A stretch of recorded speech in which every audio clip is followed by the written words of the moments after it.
especially when it comes to DHS funding. It's a winning conversation, and they are deciding not to win it. I don't know why. It's nutty, if you ask me. Tony Katz. The show is Tony Katz today. Let's do some work, producer Landon. Bring it up.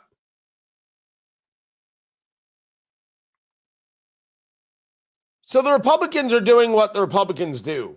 They're having some kind of retreat.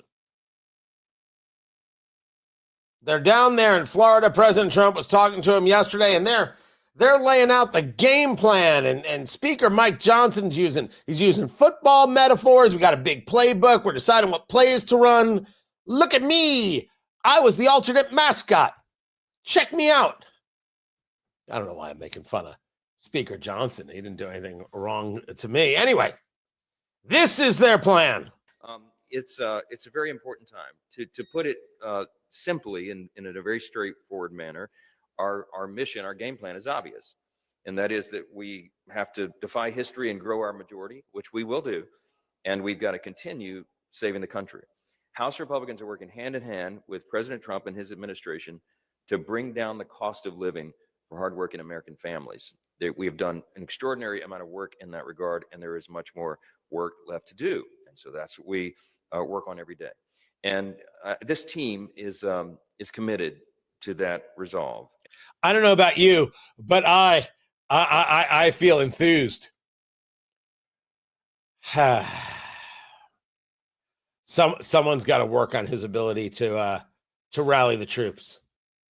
Really, really and truly, somebody needs to work with Speaker Johnson on this idea of how you deliver a message out there.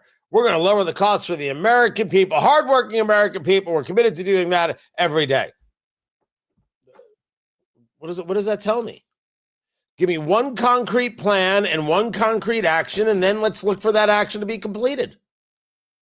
Last thing you want to do is talk in some level of riddle, Speaker Johnson. And define history to win the majority is not a simple task, but it is one that we will do.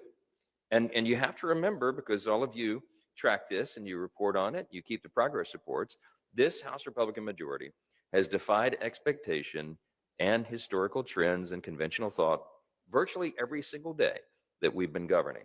And we will do it again. It would be a very foolish thing to vote against us. That's my advice to you, okay? There are ways to win. There are ways to win. And, well, the speaker right there is not engaged in a conversation that does anybody any good, only makes him look like he's staring in front of the mirror and saying, I'm good enough, I'm smart enough, and gosh darn it, people like me. That's, what was that, Stuart Smalley? Yeah, whenever you're doing an impression of Al Franken doing a character, you're losing, Speaker Johnson. No, you got to come out and be saying, here's what we did today, and here's how we beat the other guy. Because those Democrats, they don't give a good holy damn about you. We do. Here's what we did. Here's how your life's going to be better. You're welcome. Tomorrow we're going to do this. And then you go out there and you do that. I mean, that's how this has to work. That's how this has to play out. You have to be absolutely outrageously aggressive. Let me show you how absolutely outrageously aggressive works. And then, of course, you have to back it up. Let's go to Secretary Pete Hegseth talking about the latest of what's going on in Iran.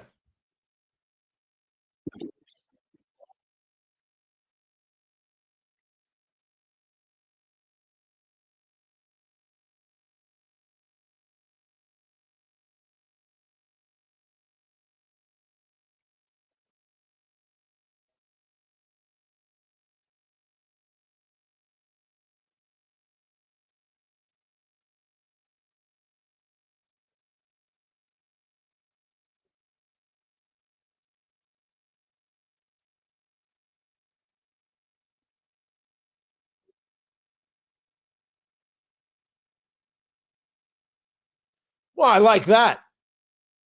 We're gonna We're going to disable their Navy. We're going to prevent them from getting a nuclear weapon. This is exactly the kind of talk. We're going to do this, this, and this. We're going to do these things right here. And what else are you going to do, Pete Hegseth? It's a laser-focused, maximum authority mission delivered with overwhelming and unrelenting precision. No hesitation, no half measures. As President Trump declared yesterday, we're crushing the enemy in an overwhelming display of technical skill and military force. We will not relent until the enemy is totally and decisively defeated. But we do so on our timeline. And yes, we do so on our timeline. Exactly. The reason that the left is so outraged with Pete Hegseth, as we have discussed before, is that they are really uncomfortable with the idea of winning. They are outrageously uncomfortable with the very concepts of strength. They are opposed with ferocity to the idea of masculinity. Now, are we saying that a guy who uses that much pomade is the most masculine cat? I'm just saying, Secretary Hegseth, very nice guy. I enjoyed the multiple times I was on the couch with you there at Fox and Friends. Really and truly, I'm just saying a little bit less. That's all. That's all. You come across very pretty, sir. And you know what? I could use just a touch more haggard. I could really use a guy who maybe chews on a cigar, spits out the tobacco, and says, "I'm too old for this crap." Like every now and again, I wouldn't mind that. I don't know, maybe for the 20-something set, this is actually what you want to see. But in either situation, talking about winning, talking about destroying the enemy, we win, they lose, there is no compromise, right? It's full Ayn Rand here. The compromise between bread and poison is still death. We're not here to compromise with the Iranian regime. Those sons of you know what have to die. The end. Then we'll go about helping build a government there. They'll have to rebuild the nation to the extent it has to be rebuilt, and onward and upward. The left can't handle this at all. They can't. They don't know what to do with this idea. They have been so conditioned and have taught themselves so much that masculinity is bad, that this kind of talk is bad, that the idea of strength is bad, that they look to Tim Walz and they say, now that's masculine. Holy hell. You know, that Doug Emhoff, that's the kind of guy people want to be. No, it's not. You know what people want to be? Winners. And you know what people are attracted to? Winners. Which is why we got to go win the thing. But back to Secretary Hegseth. the mullahs are desperate and scrambling. Like the terrorist cowards they are, they fire missiles from schools and hospitals, deliberately targeting innocents because they know their military is being systematically degraded. It's a very important line here. And I think it missed a lot of people's attention when he had the press conference earlier today with the chairman of the Joint Chiefs, General Dan Kane. They launched missiles from schools. Now, we know that there's this story about a school that was hit and these girls that were killed. 160 girls were killed. This is what the Iranians say. At first, immediately they said, look what the Israelis did. And the Israelis were like, are you stupid? You have no proof of this. This is crazy talk. Then that led to the conversation of, well, it was an Iranian missile. It was an Iranian missile that misfired and hit the school, which one could absolutely believe, what with the Iranian military being in all sorts of disarray. Then it was, whoa. There's some indications that the United States might have hit the school. Now, there's investigations, but you don't really get to the full of the investigation until you get on the ground. We don't have anybody on the ground, so we don't know. Right now, we don't know. Now, we don't know also if there was shooting going on from the school and whether or not it was thought to be a military target and the Iranians used it as a school for this purpose. We don't know any part of it. We are in every bit of speculation. But as Americans, we want to know. We're asking about it and we're investigating it. President Trump at his press conference yesterday evening said as much, that it's being investigated. The Iranians wouldn't investigate. They wouldn't care. Hamas doesn't care. They launch from schools. They launch from hospitals. They're terrorist animals. They don't put themselves in front of children to protect them. They put themselves behind children to protect themselves. They are terrorist, filthy, disgusting, low-life animals. Say it. It's okay. They are what they are. If you use children as shields, you're a disgusting, low-life, filthy animal. You're not human. You're not a man. That much is for sure. But when it comes to this thing about the school, people like Bakari Sellers, they're on CNN, not only calling out the leadership of Pete Hegseth, which is nutty, and I don't know if he's mispronouncing Hegseth's name wrong purposefully or not. So you're not hearing things when you hear this. But Scott Jennings is looking at him like he's crazy and then asks the question proper. And he, I think, had a Bronze Star for. But my point that I want to get back to is that there is a level of competence that the American public is thirsting for that they are not getting from Pete Hegseth. And we're seeing that when he is up there. And transparency. Transparency. That's all we want. We're talking about 160 children that were killed.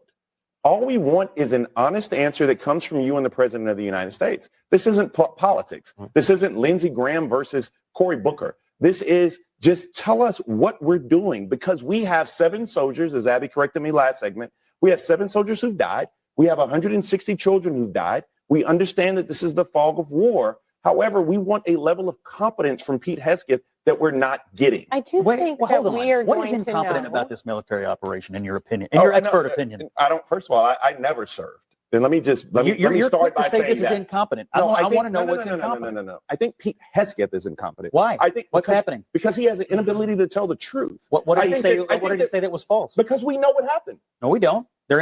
No, we don't. You want to believe you know what happened. Everybody wants to believe they know what happened. I want to believe I know what happened. We don't know yet what happened. I'm okay with waiting. And by the way, if we got it wrong, we should say so and find out why we got it wrong and deal with the consequences of that, because that is absolutely not how we want to go about a war. But I absolutely want to take out the Iranian regime so Americans are safe in the long run. One thing does not stop me from another thing. And the idea that Pete Hegseth is incompetent, what are you even beginning to talk about? Multiple military operations where there were no leaks and there has been outrageous success. My God. This is to you incompetent, and this is to the rational American. Thank goodness there are adults back in the room. Yes, 7 Americans are dead. Yes, absolutely true. And I only hope the number doesn't go up, but it might. And the people who are saying you can't be in favor of this war because you're not sending your own kids into war, you're always sending somebody else's kid into war, that argument is amongst the most daft and ignorant and pathetic arguments that are out there. Not engaging for light or transient causes, not engaging without a plan, not engaging without overwhelming force. Those are all smart things. Not engaging because you're sending somebody else's kid to fight. You're always sending somebody else's kid to fight. And the people who say that need to stop and they need to grow up. I say this as a guy who didn't serve, but it doesn't make me any less right. I have every right to make this statement, every right to make this claim, and I would tell anybody who wore or wears the uniform that I could still make it. I've created the parameters. What Bakari Sellers opposes, what the political left opposes, what the cultural left opposes, is the idea of strength to begin with. And part of what we're seeing here is a tremendous amount of strength. But it only matters if we finish the job, take out the regime for good, and end any ability for these people to financially support terrorists. And that is a lesson, the concept of strength, that Speaker Mike Johnson needs to take on. Stop being polite and kind. The Democratic Party won't fund the Department of Homeland Security.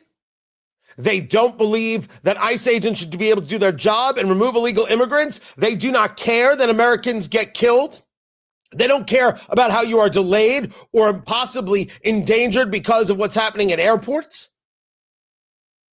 And you're sitting there being really quiet, really cute, be quaint. Oh my gosh, look how nice I am. Stop being nice, Speaker Johnson. These people are dangerous. Say so. Say so. Winning is a good look. I'm Tony Katz. This is Tony Katz Today. Let's go through some of these really quick from this guy. First of all, Andrew, welcome to the show. I believe you're wrong. You're right. At my age, I would not pass the physicals required to join the Army. And now you see, now you lost the argument. There it is. You lost the argument. You don't have it, man. Now I gotta let you go. It's not my fault that you are unwilling to recognize when a fight has to take place. You are willing to get slowly attacked and slowly attacked and slowly hurt and slowly harmed, little bits by little bits, little by little bits, until you're destroyed. You're not willing to stand up. It's always somebody else's kid. Always. In every way. Bibi has not paid me $7,000. I have never been paid by the Israelis, but your mom did get paid by the guy standing on the corner. You got to hear producer land into my ear.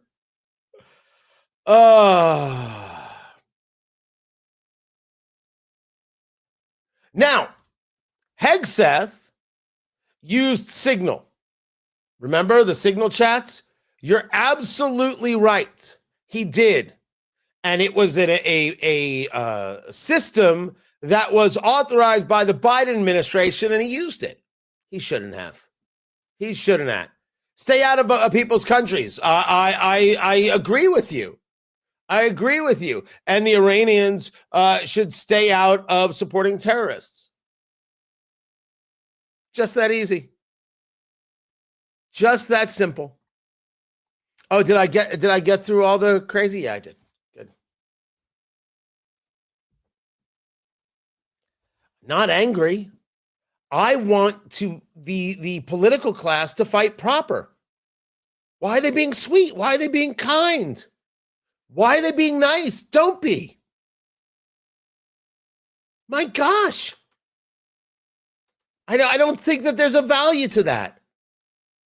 Look at how the Democrats act. Why is Speaker Johnson being so polite? Stop being so polite. This idea that somehow that's the way to do it, that's not the way to do it. It's weak, and don't do that. Change the tone. I don't think you have to scream and yell and you have to curse, right? I'm not the political left and punch a Nazi and all that stuff. Well, who's a Nazi? Well, anybody I disagree with is a Nazi. That's how the left thinks. But stop telling me about your playbook. Talk about winning. You got to hang some of this nonsense around the necks of the left because it belongs to them. It's their albatross. By the way, Samantha, no relation to Samantha, but we have the same last names. That's groovy. Mazel tov to you. Not an easy choice. Good on your son. I wish him nothing but the best. Nothing but the best. And then, of course, you have the classic line, you have nothing else to say, so just do this. Listen, we're not impressed, and we're not changing our thoughts. If you want to engage logically, do that. Do that. But if you want to engage in this, you sound like a fool. We're not interested. You can't change our minds. You lose, Boychuk. Just that easy. Let's get back to the show, shall we?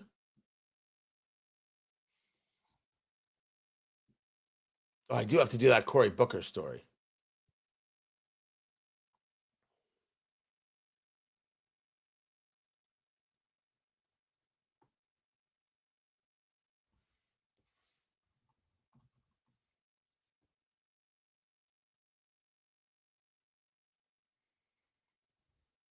President Trump really wants the SAVE Act. He's calling it the Save America Act passed. Tony Katz. Tony Katz today. Good to be with you. And he was very, very clear that he's not interested in really signing any more legislation until this gets passed. This idea of voter ID. He wants the voter ID passed. You can't trust the mail-in balloting. He even quoted Jimmy Carter in a study that was done in the Carter administration. He said the only thing that Carter ever did right was this about mail-in ballots and the problems. But he's there in front of this Republican event there happening in Florida, and he says this. They're doing everything possible because they know if we get this, they probably won't win an election for 50 years, okay? And maybe longer. And they're going to fight like hell. But boy, do they get killed. Because even the Democrats, you saw the numbers today, Democrats voted 86% that this stuff should be passed. The Democrats, with Republicans, you're at 98%. But Democrats are at 86, except for the people that run the Democrat Party, because they want to try and win elections illegally. It's the only reason you vote against voter ID is because you want to cheat. There's no other reason. They come up with reasons. They say, it's racist. That's their number one, racist. Then you have to explain it, and they're just sitting there mumbling. They can't explain it. That is correct. Indianapolis Congressman and Andre Carson is like, we can't vote for the SAVE Act because it will mean that people of color and women won't be able to vote. It's just so ignorant as to be believed.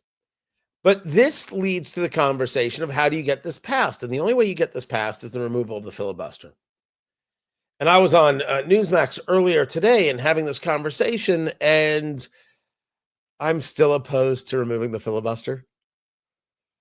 And I'm opposed because if you're going to do it, first of all, you're setting the precedent. When the Democrats win the House, which they certainly have the odds in their favor, I believe there's a path for Republicans. They just have to take it. And yes, if oil prices stay this high through the summer, yes, it'll be near impossible through the summer. Right now, you're fine.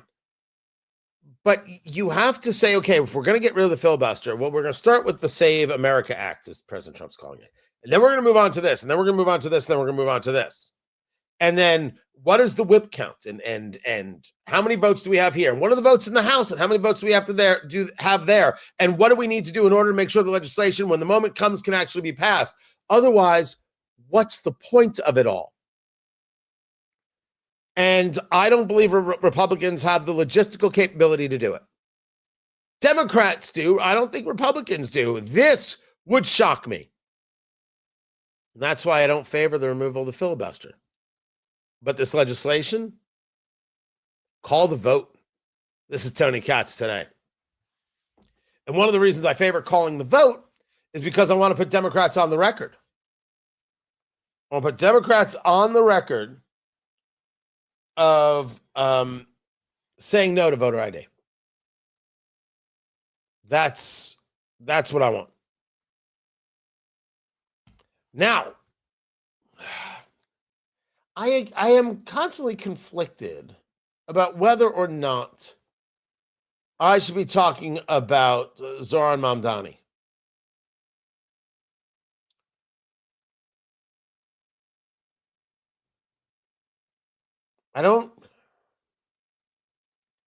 It's because I don't know if I don't know if people care. But you've got these terrorists who've been charged, and he's hosting bigots at Gracie Mansion, and they are bigots. He's an obscene dude, and it does create a larger conversation about where the left is. See if I can get into this a little bit.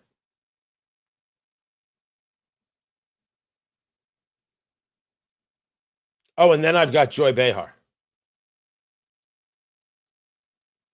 Yeah, I know.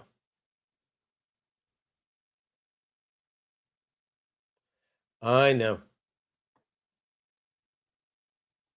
There's also a conference on anti-Semitism going on, which normally I wouldn't. I'd be like, cool, I'm glad it's happening. But I don't know if I would share on, but a very interesting commentary from Tom Cotton and from Ted Cruz. There's a real pushback against the woke right.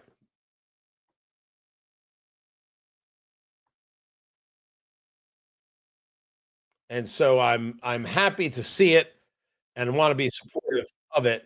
I've also got some John Kennedy, and John Kennedy always makes me laugh. So we're definitely going to share that. So let me see if I've got it all together. Tim Walz is holding a news conference. I'm going to pass on that. Going to pass right on that one right there. Okay, that's gone. And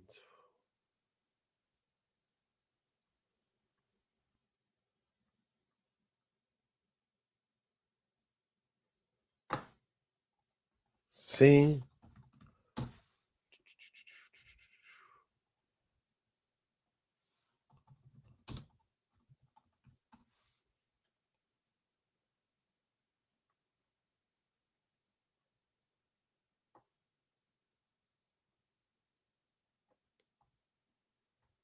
There it is. Oh, the questions being asked of Tim Walz in front of a congressional committee, sure. But hearing him talk on his own, now I'll pass. No thanks, I'm good. Let's get back to some radio, people.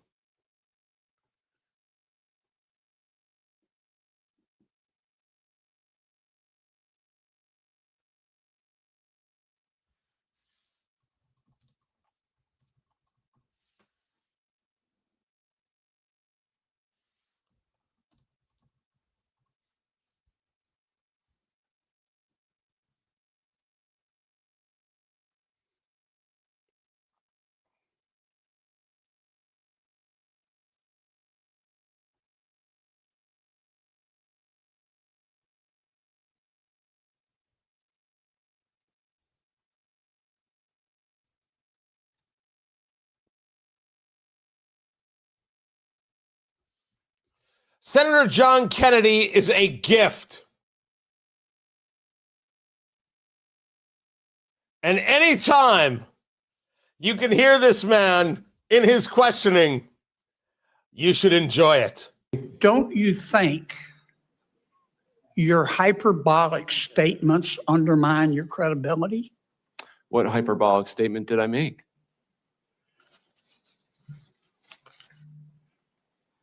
On February the 11th, 2026, you posted on Blue Sky, Blue Sky. quote, my words, or your words, not mine. The Democrats' video telling service members to ignore illegal orders didn't go far enough. So this is a hearing on sanctuary cities. And at this moment, producer Landon, as Senator Kennedy from Louisiana is quoting other people, finger on the dump button, huh? Thank you very much. Tony Katz today. Good to be with you. There is no moment where Senator Kennedy doesn't come with receipts. And there are people who listen to these leftists really advise members of the military not to listen to the commander-in-chief. Absolutely gross stuff. They know what they did. What they did was reprehensible. Don't tell me Mark Kelly's a patriot when you're doing that. No, no, no, no, no, no, no. Don't tell me Alyssa Slotkin, the senator from Michigan, loves her country, or Representative Crow. I don't care if they served. I don't care what they did. Not that video, not that statement. That is not love of nation at all. So this is what Senator Kennedy is addressing here. This guy doesn't think that a video saying don't listen to direct orders from the commander-in-chief goes far enough. They should have also urged them to refuse unethical orders, whether illegal or not. There are many things deemed legal that are still obviously unethical, and everyone should hold themselves to this higher law. End quote. Did I read that correctly? I believe you did. Do you disagree with it? You think people should do unethical things in their capacity? On December the 31st of 2025, you posted in front of God. But wait. In front of, do you disagree with what I said? Let me finish my question. I'm You sorry. answered, sir. Sure.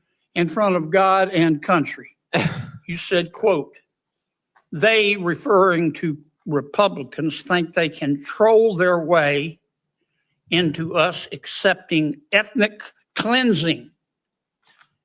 End quote. Your words, not mine. Did I read that correctly? That was in regard to a Did I Department of read that? Homeland Did I Security read post that? about advocating 100 million deportations. That is what DHS has tweeted from their own account. 100 million deportations hurts, doesn't would it? be ethnic cleansing. You would be Truth hurts, removing doesn't it? 1/3 of the country. So yes, there Truth are can people just within the gut you like Department a of fish. Homeland And Security. you don't think this is hyperbolic? Give me 30 more seconds. I think advocating 100 million I'm having, deportations I'm is having fun here, Mr. ethnic Chairman. cleansing. On February Yes. 5th, you quoted you said the following on Bluesky. Your time's Quote, up. these are all good, but there's no enforcement mechanism. I'm sorry. Let me try a better one. On March 2nd, you said, quote, if you rule against Trump's population purge agenda, no hyperbole there, the nativists will name you, threaten you, and come after you. These judges are much braver than the ICE agents who hide behind masks while violating the Constitution. They are Close much quote. braver. They put their names on their rulings and they stand behind their constitutional rulings. When I talk about population purge, I'm talking about the fact that they're trying to deport U.S.-born citizens, people born here. They are trying to deport them as well. So it's not a mass deportation agenda. It is also an agenda intended to reduce the population of the United States, including U.S.-born people. Thank So you. these are not Wait. hyperbolic statements. I appreciate you reading my account. I appreciate Here's your the good research. news. What planet did you just, wait a minute, Mr. Chairman, Wait. what planet did you just parachute in from? No. Hey, guys. You trigger my gag reflex. So- Mr. Well, that went well. Kennedy's argument goes as follows.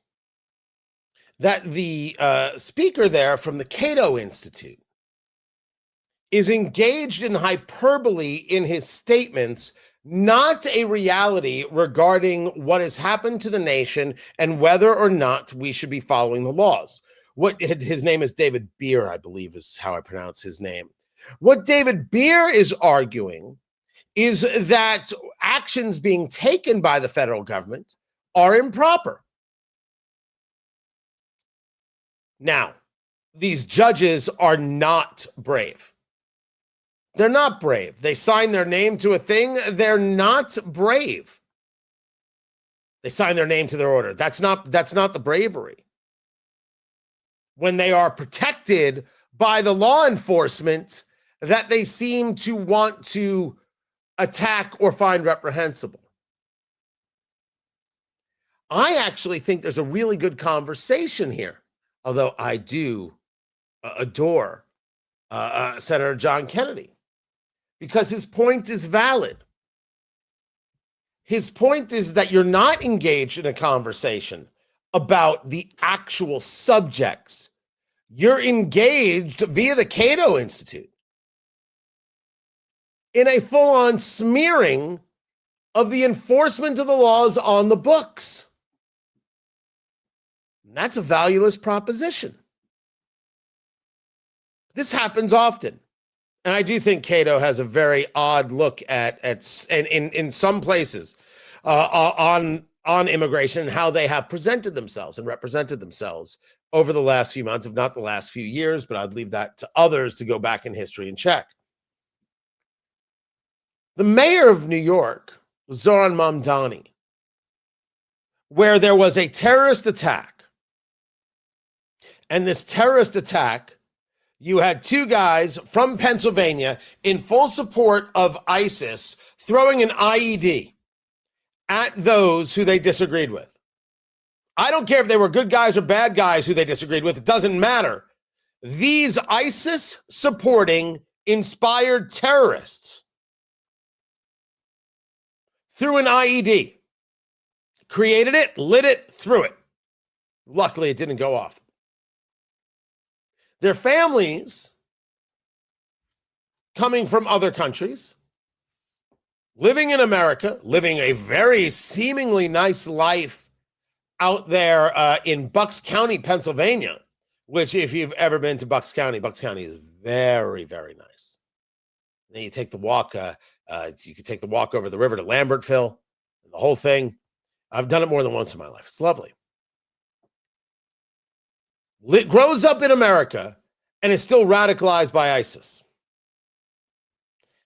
It took a long time for the mayor of New York, Zohran Mamdani, to admit that this was a problem. No, his first statement was nothing more than saying, look at this white supremacist who was protesting and look at the violence that came from it. White supremacists are awful, and I don't know if the guy was a white supremacist or not. I have no idea. Everybody gets called a white supremacist when they're disagreed with, so how would I know? If you call everybody a racist, no one's a racist. Maybe you should save terms for when they're appropriate and not engaging, as Senator Kennedy was discussing there, in the hyperbole. Actually focus on the topics. But Mamdani started not by saying this was a terrorist attack, by saying, look at these terrible people over here who are protesting. They're protesters. They're Americans. You disagree with them. I might disagree with them. They have every right to protest. You think that IEDs should be thrown at them? My gosh. A woman drives her car into an ICE agent. She gets shot and killed, and ICE is called murderers every single day when they're clearly not. A guy throws an IED with the purpose of killing. Stated in a statement he wanted to kill the non-believers, and he wanted it to be bigger than the Boston Marathon bombing. You don't mention that. You don't mention that. No, what you do is you put out a missive about how hard it's been for Mahmoud Khalil. Mahmoud Khalil, who is the guy who created the group there in at Columbia University that was all about trying to prevent Jewish students from getting on campus, trying to intimidate Jewish students on campus, and of course, other students. Khalil, who should have been deported, and then some judge said, you can't deport him. Mamdani's treating him like a hero. A photo of him at Gracie Mansion while they're all having dinner together, breaking the fast of Ramadan. He's there with his wife, the same wife who called the rapes of women on October 7th a hoax and supported what took place. Disgusting, despicable statements. This is who he is.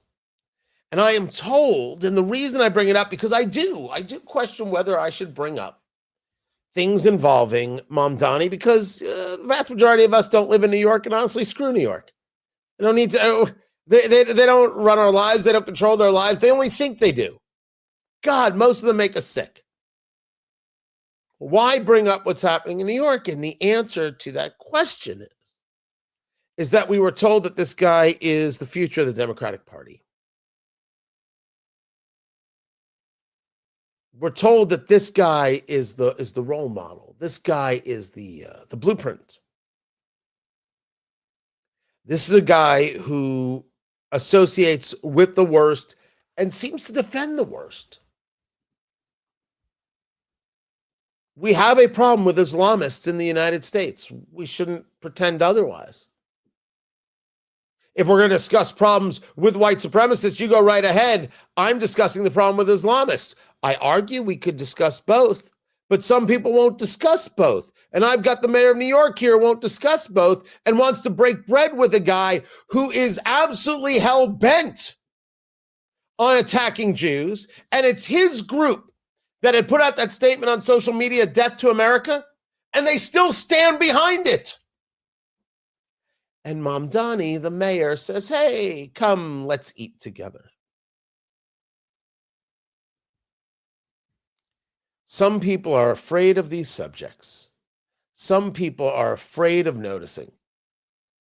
Some people want to engage in hyperbole instead of honesty. And some people, when they engage in honesty, the reaction is to try and shut them down, so it's called hyperbole.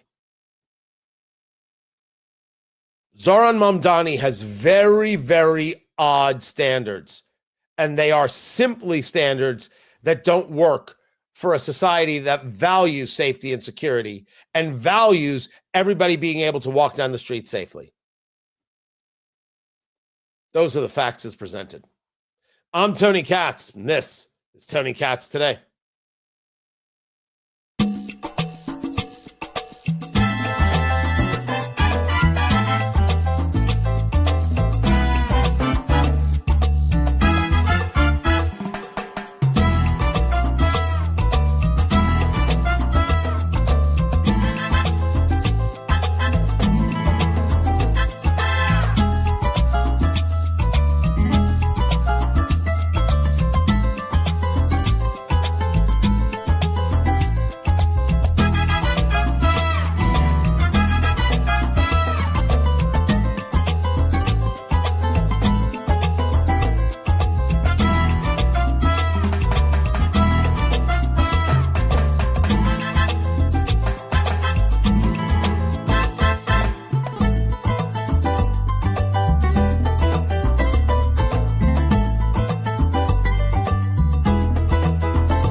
Welcome back. Tony Katz Today. What do we have going? So now they've got the White House briefing set for 2 p.m.? What's that all about? They're going to mess up everything. Everything, I tell you. We'll see what we can do about sticking around for that. It's just if they don't start on time, it's going to be a thing. Going to be a real thing. Now it's coming out that Mamdani celebrated Ramadan last week with a guy who publicly called for Tel Aviv to be bombed. No, he's fine. He's totally normal.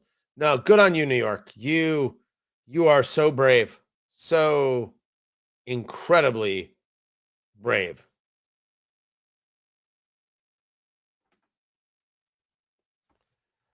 What a lowlife. What a lowlife. He is what he is. Come on, come here. Boom, boom, boom. And then we'll get it right up. We'll get that right there. This is a very interesting piece of polling. And then did I? No, got that over there and 3 more things. Boom to that.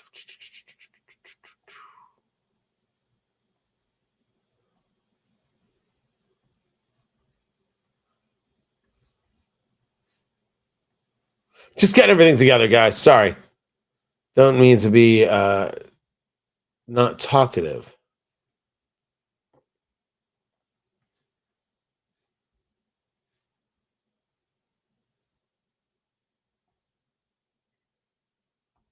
Okay, so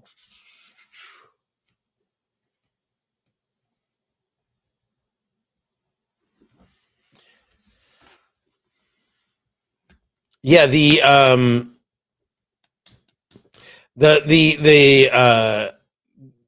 guys who threw the IED, I'm not. I mean, they might be 18, but I'm not going to call them teenagers. They did what they did. Yes, it does look like it's $1 million home in Bucks County. Looks like a nice house.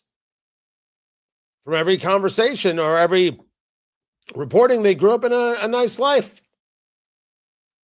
But when you grow up to hate your country, which is the problem,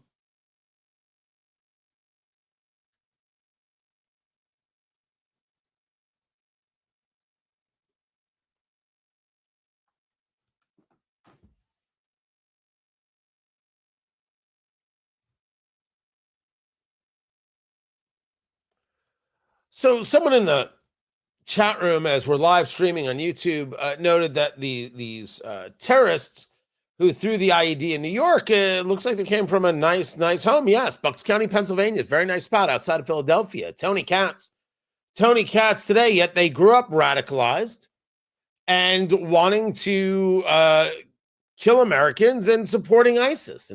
And how does that happen? Well, maybe it happens this way. This is a bit of polling that comes from a group called Signal.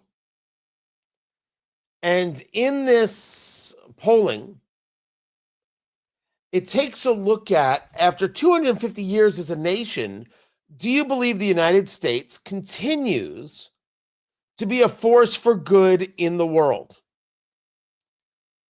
And when you take a look at Republicans, 91% say yes.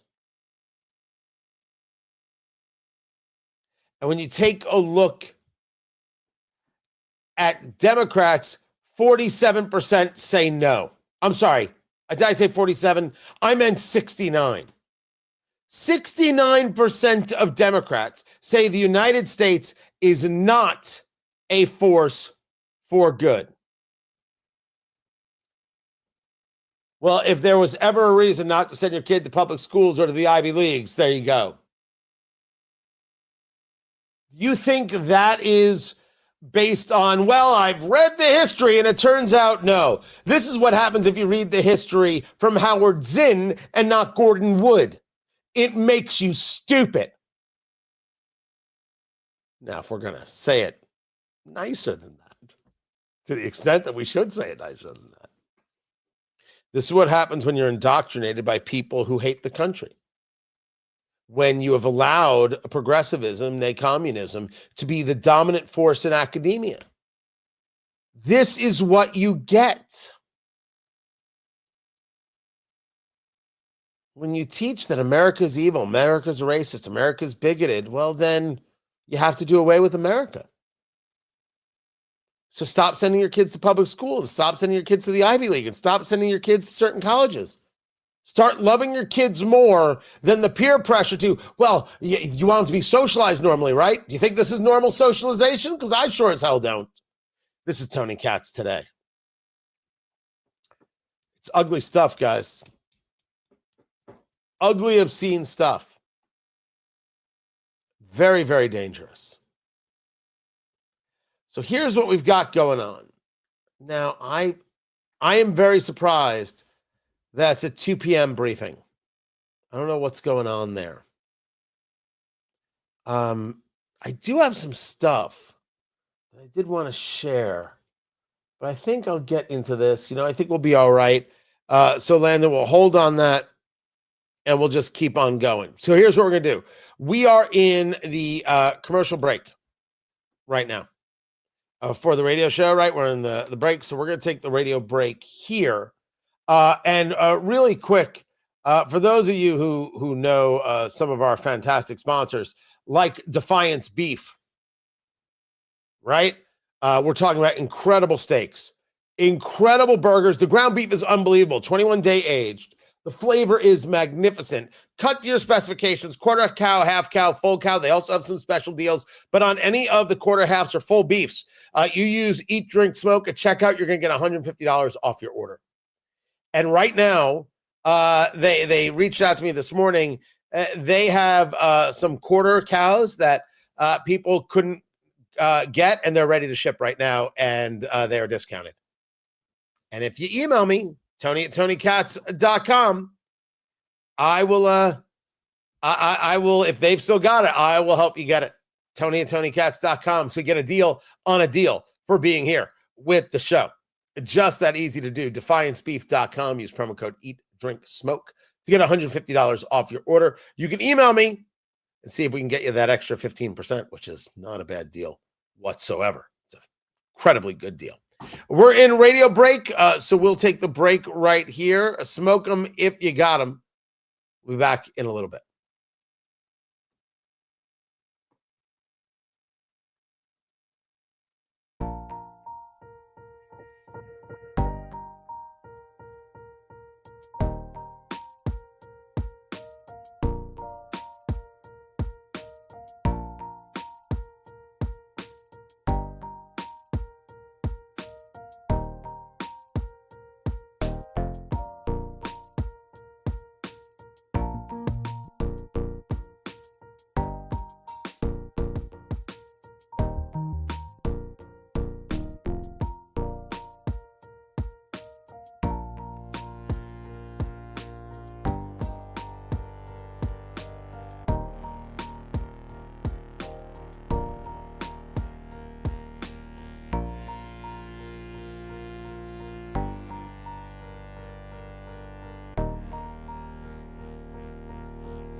Welcome back, everybody. Tony Katz. The show is Tony Katz today. What is going on with my hair right at haircut time?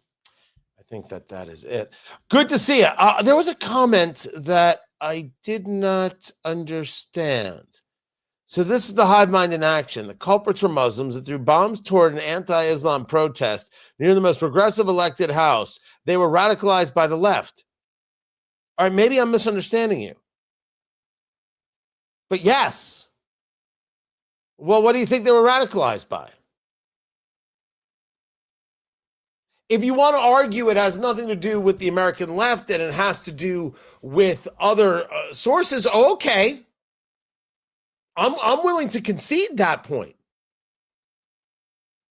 But if we're discussing the idea of how we see a very anti-American point of view that is clearly from the political left, and we see it in education, we see it in academia, we see it in culture, it's a horrific problem. So I would stand by my argument, but if you want to make the argument they were radicalized by something else that has been allowed to come into the nation, we might find agreement in that. Absolutely.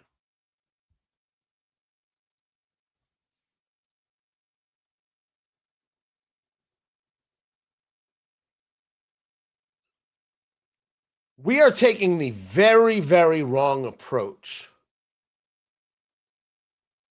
when it comes to dealing with the political left and the funding of the Department of Homeland Security. The approach being taken right now by the Republicans is, well, it's kind of nothing. It's like it doesn't even exist. It's crickets. You right now have a situation where you're having trouble keeping the country safe. You have a situation where airports, TSA, has to pause certain levels of operations. They're telling people who are getting on planes that you may have to wait 4 hours. The total amount of delays, this was earlier today, over 4,500, 1,000 cancellations, over 100 at Reagan National, 92 at Chicago, at O'Hare, and at Hartsfield, which is Atlanta, 86. Chicago has over 480 delays. Now, that's not even how the day is going to end or the week is going to end. And the Department of Homeland Security not being funded is solely and exclusively because of the political left. The Democratic Party has said they are not going to fund the Department of Homeland Security because of ICE. Yet the newest thing is not just ICE in their existence. No. We're not going to fund the Department of Homeland Security until Republicans do what? Democrat Hakeem Jeffries? Completely and totally out of control group of people. It's the reason why we are in a DHS shutdown right now, because Republicans have refused to agree to the type of bold, transformative, meaningful, and dramatic reforms we are demanding in order for the Department of Homeland Security funding bill to move forward. And I won't go through all of the demands, much of which we've talked about repeatedly in the public, but one of those demands is keep ICE out of sensitive locations. And we've defined that as schools, houses of worship, hospitals, and polling sites. First things first, we don't need to keep ICE out of places of worship. We need to keep Don Lemon out of places of worship. If we could just agree on that, Representative Jeffries, that would be amazing. Whew. Polling places. Your issue is with ICE at polling places? Your issue is with immigrations and customs enforcement being around where people vote. And if they vote for you, they get to stay. That's one heck of an admission there, Speaker Jeffries. I mean, I'm sorry, wannabe Speaker Jeffries.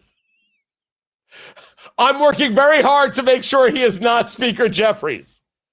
Oh, can you imagine? Well, you may see it if Republicans don't push back on this stuff. This is the entirety of the argument. I have got 4-hour delays right now at airports across the country. 4-hour, not delays, just waiting lines. 4-hour waiting lines. And I don't have a single Republican who is showing up to an airport with 500 bottles of water, 500 bottles of Gatorade, 500 Diet Cokes, and 500 sandwiches, saying, hey, I'm sorry these lines are so long.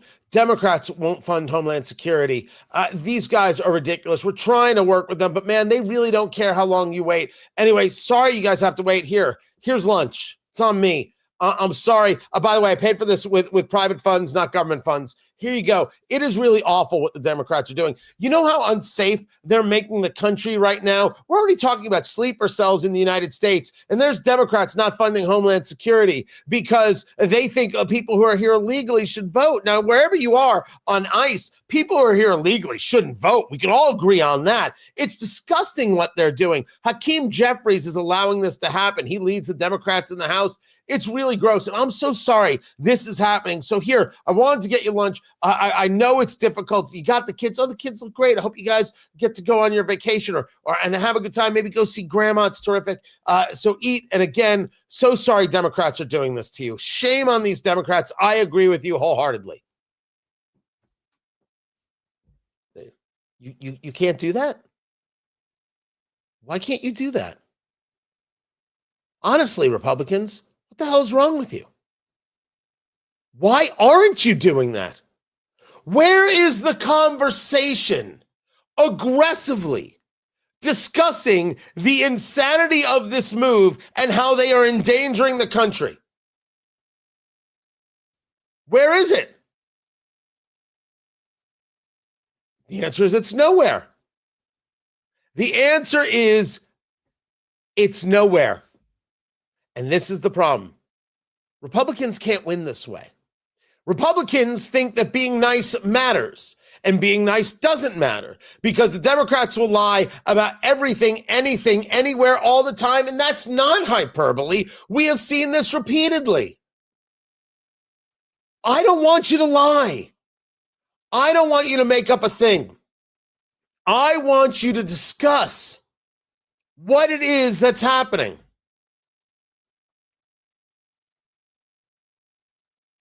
I think that you, as Republicans, are failing to meet the very basic requirements of winning re-election, which is standing for something and exposing those people who are standing for the thing that hurts Americans most.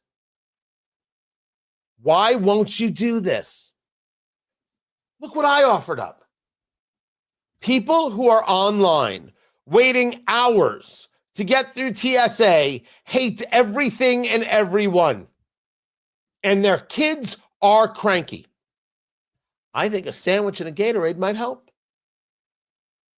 And then a chance to talk to these people where they are as they're experiencing what the Democratic Party is doing to them.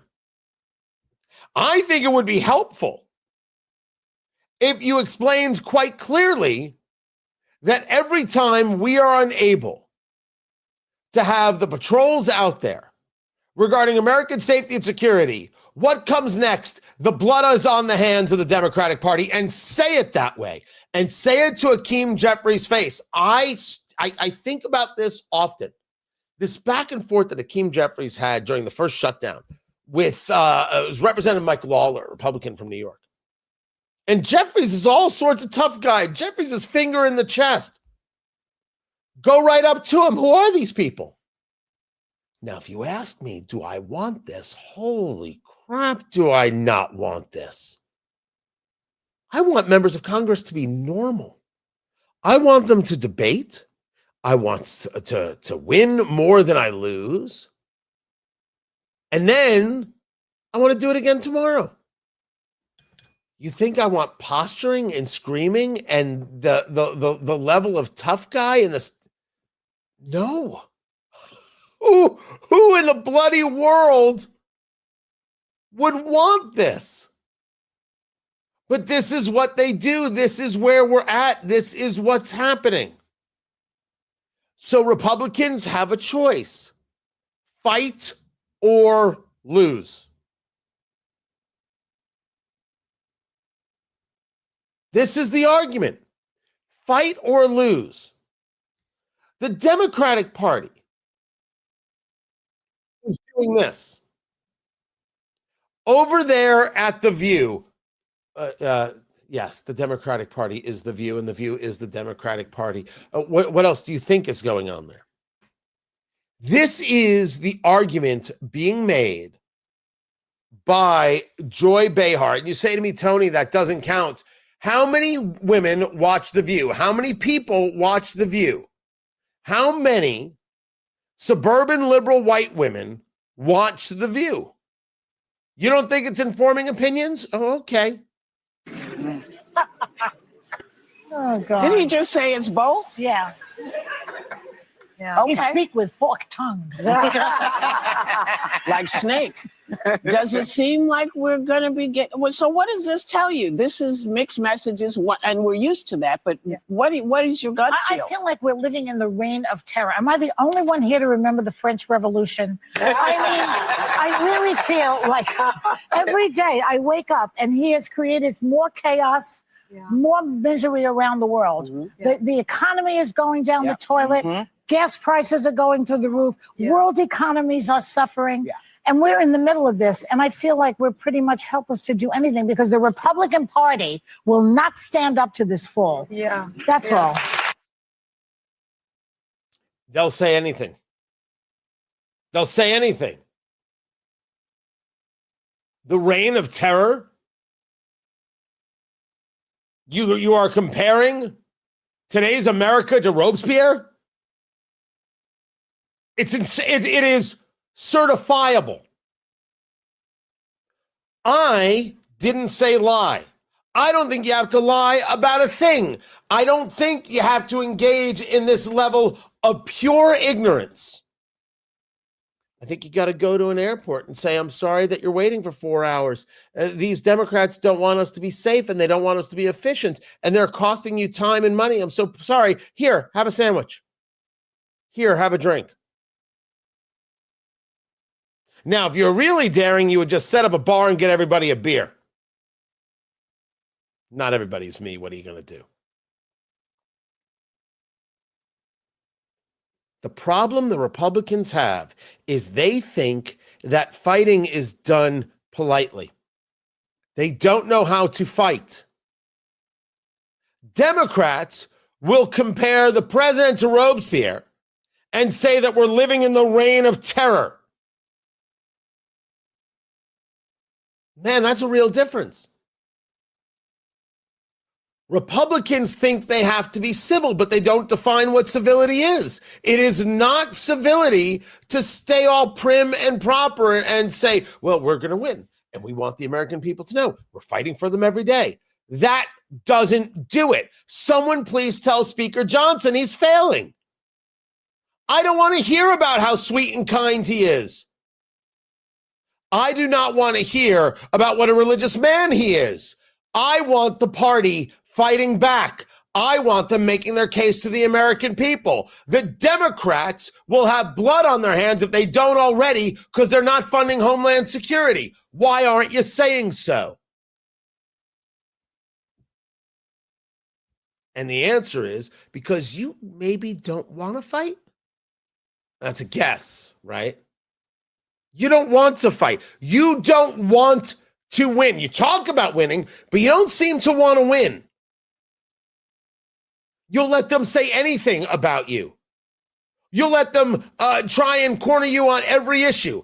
And you aren't willing to punch a guy in the mouth, theoretically, not literally, Could we please?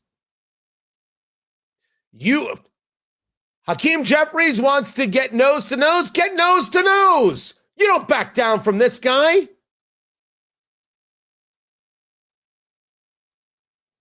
They want Americans to wait for hours at a time at airports, which are already a tense situation. You're not willing to say, my God, what the hell are these people doing? Why in the world do they so incredibly hate Americans? Why do they want to keep us unsafe? We have the possibility of sleeper cells in the United States. Do you think now's a good time to defund Homeland Security? All because you don't want ICE at a polling place because you favor the idea of illegal immigrants voting? What?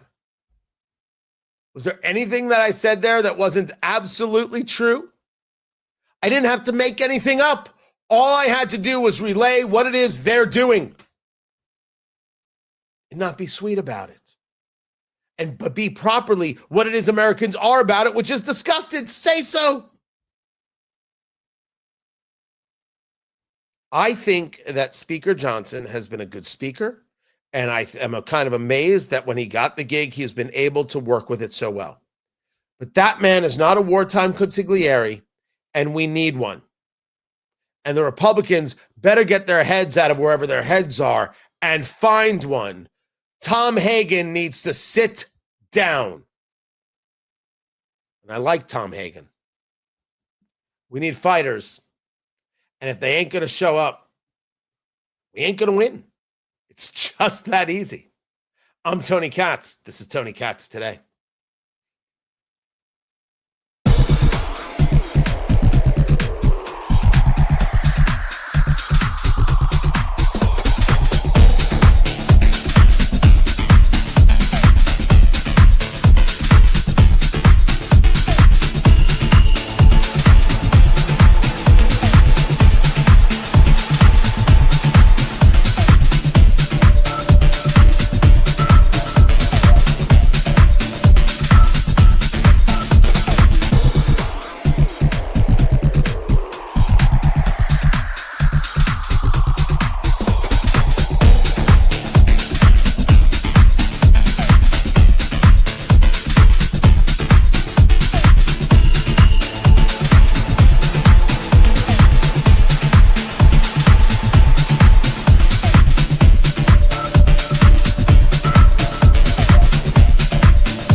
Welcome back, everybody. Tony Katz. Tony Katz Today. Good to be with you. So, I've heard this sentiment before, that Democrats are foreshadowing with revolutionary talk. So the only answer to that is I don't believe that the majority of them are in the position of take up arms, using that as the expression. But it is clear that all of them are okay with the rhetoric. Now, some people want to pretend that the rhetoric doesn't lead to things. All this rhetoric of Trump a threat to democracy, Trump a threat to America, Trump a threat to women, Trump a threat, led to the assassination attempt. That's not even, as I consider it, it's not a debatable conversation. So there are plenty of people who are engaged in the rhetoric who do so mindlessly. But there are definitely way too many people who do so with mindfulness in hopes of some bad action.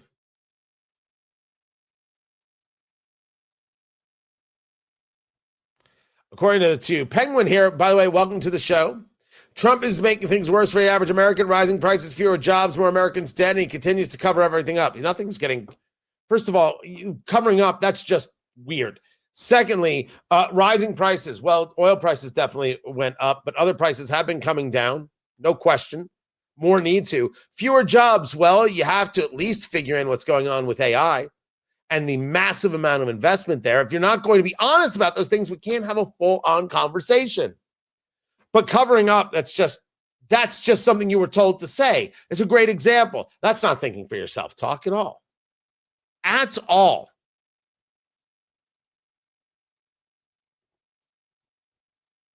Individuals that got out of the vehicle, they both had firearms and both shot at the building. Is that your understanding? It's unfortunately because the investigation is still very active and early. I can't share that. I can tell you that there was a handgun that was discharged and that both individuals were involved in that discharge. So this, a shooting at the U.S. consulate in Toronto. Tony Katz today. Good to be here. Good to be with you. Police seeking two suspects. Multiple rounds fired at the consulate approximately 4:30 a.m. Eastern time. There's a joint news conference that you just heard from. Officials from the Royal Canadian Mounted Police and the Toronto Police Service said officers responded to reports that someone had shot at the building. The Toronto Police Deputy Chief, Frank Barreto, said the shooting itself is believed to have happened earlier, about an hour earlier at 4:30 a.m. They are looking at a white Honda CR-V, and they are investigating. So, the Canadians. It's interesting that there are two parts to the Canadian story that matter. First of all, we don't know who was involved in this shooting. We've got Canada upset with the United States for a whole bunch of trade issues. You've got the Iranian sleeper cell threat that's out there. And then, of course, you have the absolutely deranged who have been inspired by progressivism, that anybody who disagrees with them is a threat. So what are they going to do? They're going to attack the threat. If you're told that the people who disagree with you are a threat to your existence enough, you will say, well, I got to take them out because they're a threat to my existence. As opposed to people who are actually a threat to your existence, like the Iranian regime that sponsors terrorism and kills Americans and others. The Canada conversation is twofold. I think that the people who are amazed that they're angry with the United States are weird. I don't know how else to say it. They're weird. Of course they're angry with the United States. The tariffs, the 51st state nonsense, we beat them at hockey twice. Of course they're angry. They're infuriated. So they stopped drinking bourbon. Well, not everybody in Canada, not every province, but certainly they've slowed down their bourbon intake. And yes, Mark Carney has been all over the map, the prime minister, regarding Iran and a host of other things. What I think is odd is that people are amazed that the Canadians would get angry. Yeah. You think they just see themselves as America's lackey? It's not how they view themselves. It's not how any nation views themselves. And you got to recognize that when you're going into these conversations. Does that mean that we shouldn't utilize force of pressure when we need to? We can. There are times where we should. Does it mean, well, we're bigger than them, so we just have to take abuse? Absolutely not.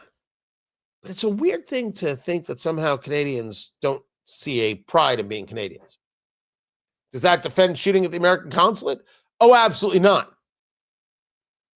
This is the kind of stuff that's growing When you tell people, well, you're angry with the United States, so it's okay to do, that's where the problem lies. There's a difference in the two things. This is Tony Katz today. There is a difference in the two things. Can't deny that. See, I think this is the stuff that often gets me into trouble. Being rational, that it does. It gets you in trouble. Gone with that, and now I've got this. I've got this. Oh, I've got this here. And hold on. Let me get to it. Nope. Do I have them over here? And yes, I do. Yes, I do. Excellent, Smithers.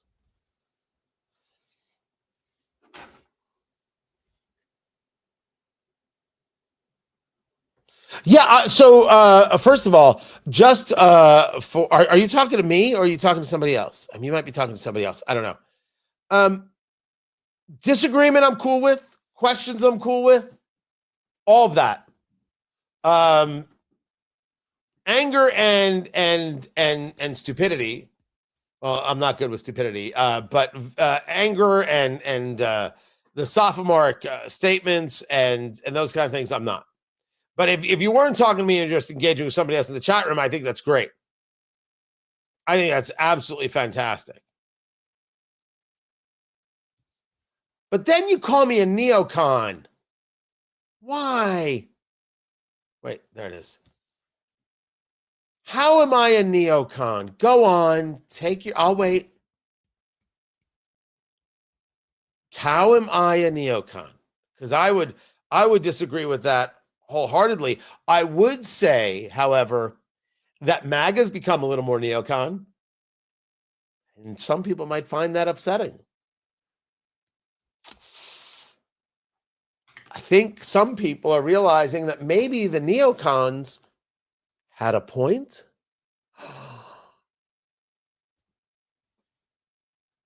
I'm just discussing how this administration is working, man. Don't get angry with me. Get angry with MAGAville.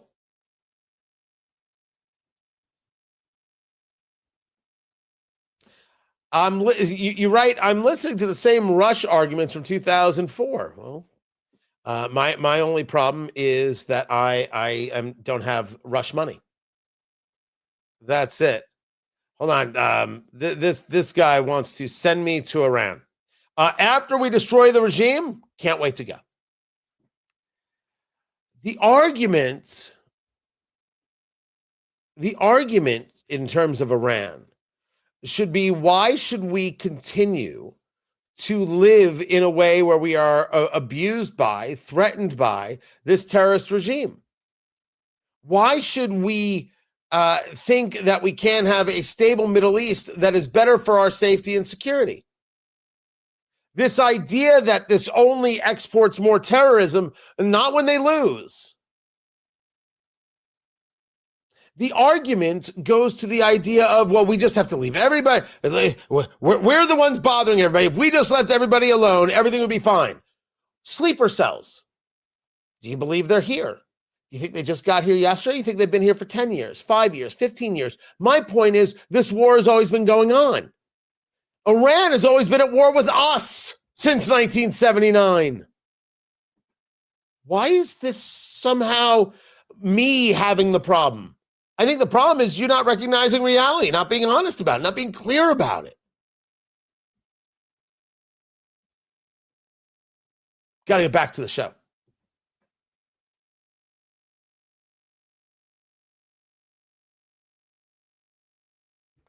Three more things to get to. Tony Katz. Tony Katz today. Guys, good to be here. Good to be with you. Live streaming over at the YouTubes. Just look for Tony Katz and subscribe. You can go to Facebook, Tony Katz Radio, but Facebook kind of stinks. Twitter X, Tony Katz. I'm even on LinkedIn, and I'm open to work. I don't know. Every time I see that on someone's LinkedIn profile, I feel a little sad inside. I do, but maybe it's the right thing to do, right? Oh, they're looking for a job. Maybe it is better. What I do know is that the people on LinkedIn who share their pronouns, I don't hire those people. Nope. No. If you share your pronouns, what you're telling me is that you're not interested in the work, you're interested in posturing, and I don't need those people. I don't want to work with those people. You're not going to provide me any value. No shot, no chance, no way. 3 more things. These are 3 stories that I think should be front page news, but won't necessarily be front page news. Starting with Senator Cory Booker, who has unveiled a bill to make $75,000 in income tax-free. I'm listening. Tell me more, Spartacus, about your plan.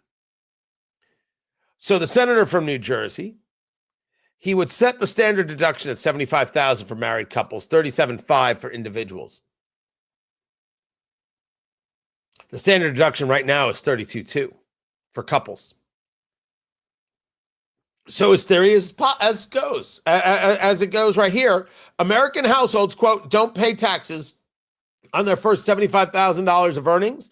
It will have a significant impact on the average American in raising their income. Okay.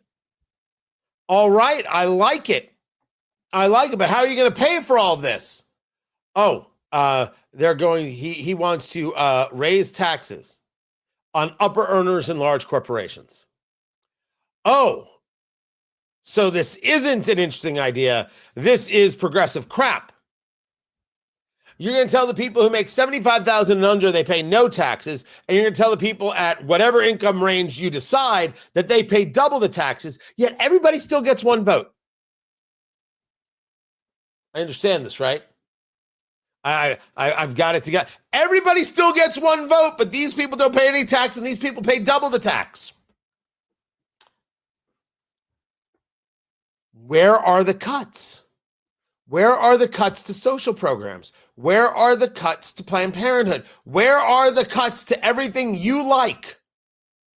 No cuts. Just spending and tax people more. Well, we'll tax the corporations. No corporation pays tax. People pay taxes. Corporations don't pay taxes. So this is not so much a plan as it is some level of weird, self-indulgent masturbatory fantasy. Then there is this story out of Texas. This is crazy polling. So you've got the runoff for the Republicans for who's going to be the Senate candidate, the Republican candidate, to take on James Tallarico, who is very, very, very creepy.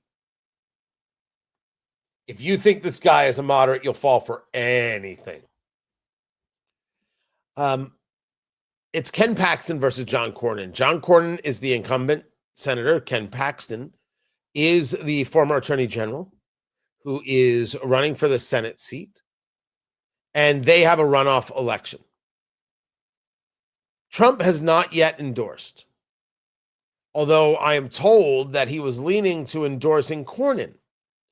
Cornyn being the incumbent, maybe thinking it's an easier win. Paxton worked to blunt that by putting out into the world, if the Senate passes the Save America Act, remember voter ID, I'll drop out of the race. It could be Cornyn's. But if Cornyn isn't going to vote for this, I'm running. So it's one heck of a Hail Mary to get Trump on your side. Trump hasn't endorsed. Here's the data. This is crazy talk. The data says in the current matchup, Ken Paxton leads John Cornyn by 49% to 41% in a runoff election. 11% undecided. If Trump endorses Ken Paxton, it's a runaway. Paxton will get 58% of the vote in this runoff, Cornyn 32%. There's a 10% to 11% not sure, undecided. So if Trump endorses Paxton, Paxton runs away with it. If Trump endorses Cornyn, it's Paxton 44, Cornyn 43. So if Trump endorses Paxton, Paxton wins. If Trump endorses Cornyn, Paxton still possibly wins. That is nutty. Now, grain of salt the thing for me. This poll has 781 likely voters and a margin of error of 3.9%. It ain't perfect. But my gosh, that's a story. It's a story, and I say I don't know if I trust it. But if you're Ken Paxton, you feel pretty good right now. And if you're John Cornyn, you're seriously considering voting for the SAVE Act and helping to remove the filibuster. Ooh, that is nuts. And then there is this symposium that's taking place in D.C. on anti-Semitism. Interesting. I didn't know this was taking place. I wasn't invited to it. It's totally fine. You weren't invited to it either. But there's been a lot of this talk regarding what's going on the woke right. I mean, there was this was this just yesterday? This is on Megyn Kelly's show, and she's talking to Tucker Carlson. And what people like Levin, whom I'm not attacking, I feel sorry for because he's clearly living in hell, but what they're trying to do is a species of witchcraft. And it's really simple. You repeat something until it becomes true. He's talking about Mark Levin. And he just said that Mark Levin is guilty of witchcraft.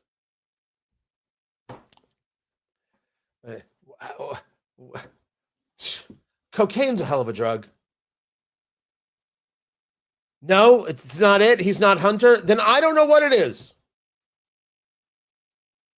I can't diagnose what's going through Tucker's mind. Someone's going to scream it's drugs. How would I know? Someone's going to scream he's getting paid off. How would I know? All I know is that this is nuttery. It's some kind of witchcraft. And Megyn Kelly's just sitting there. It's one thing to disagree. Disagree all you choose. And I never said you had to like Israel. Don't like Israel. What do I care? You live your life, boo-boo. It's witchcraft? That's a special kind of cuckoo. It's also outrageously dangerous. And this seems to be the conversation that Senator Tom Cotton is having at this symposium because he is doing something I very much approve of, which is the calling out of these influencers, specifically on the political right, who, what do they actually influence except their own future careers? I know many of you are also concerned, though, about a seeming rise of anti-Semitism among influencers on the erstwhile right. Now, I use sarcastic air quotes for a reason. First off, these influencers are perceived to be on the right. And maybe they once were, maybe they once wrote for center-right magazines, maybe they once worked for center-right websites or media companies. But I do not agree that I share a political movement or a political party with anyone who traffics in anti-Semitism. And I don't either. And for that matter, doesn't just traffic in anti-Semitism, or at least adjacent to anti-Semitism, shares Liz Warren's economic policies, or Rashida Tlaib's foreign policy. Because if you notice, these so-called influencers, like anti-Semites usually do, often have a deep antipathy to free market capitalism. Whatever their views once were, They have since adopted, indeed, Liz Warren's economic policies. They also, as I said, share Rashida Tlaib's foreign policy, which could be summed up as Jeane Kirkpatrick once said, blame America first. They all. That is very, very direct. Extremely so. And I could not agree more, if only because I've said it here. Now, Ted Cruz, he was a little more direct. And I just want to encourage the men and women here. The fact that this room is persuaded does not mean that the college campus is. It does not mean that the Capitol Hill interns are.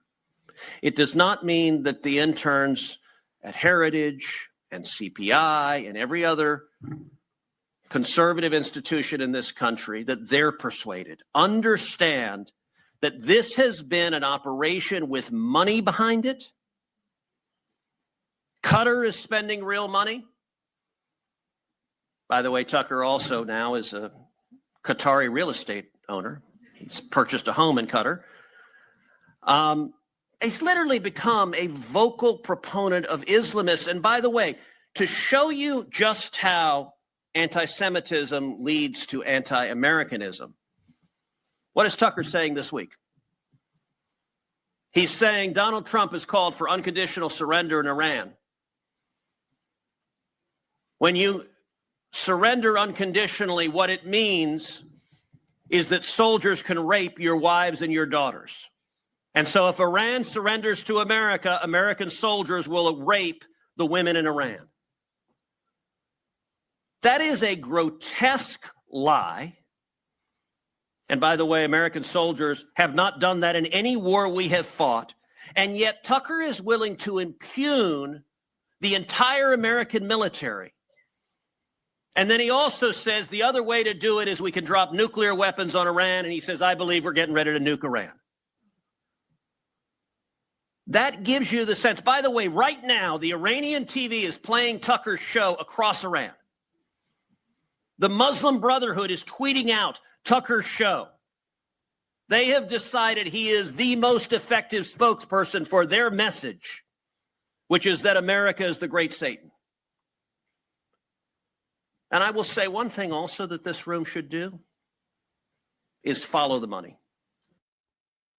You're more than welcome to follow the money. Cruz calling Tucker the biggest demagogue in America. Well, I don't know how I would rank them. What I do know is that the discussion of the influencer class is a conversation that is far overdue. I'm Tony Katz. This is Tony Katz Today.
Welcome back. I didn't take that off there. Sorry.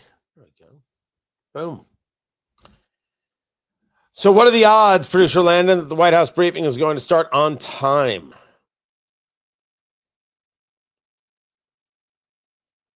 Slim to none. Understood.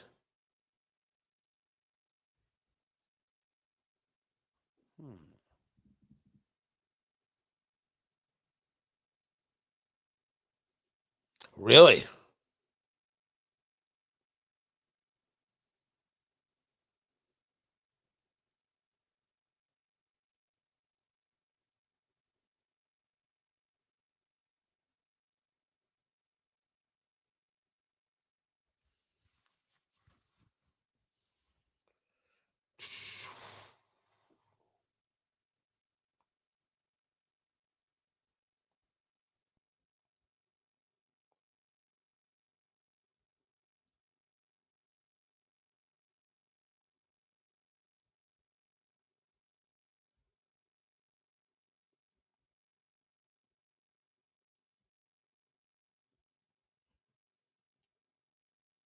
All right, what else? Yeah, so yes, there seems to be some bonus TK today because we're supposed to have the White House briefing at 2 p.m. We will see. We will see what we will see, what we will see.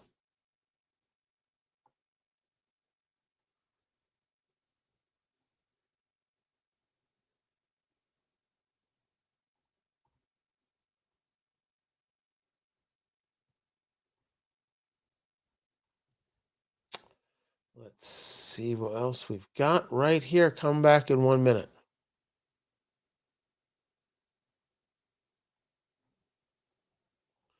Ah, there we go.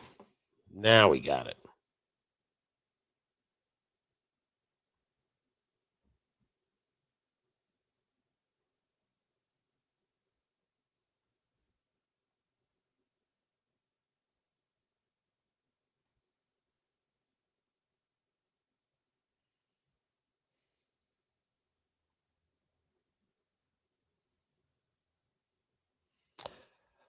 All right.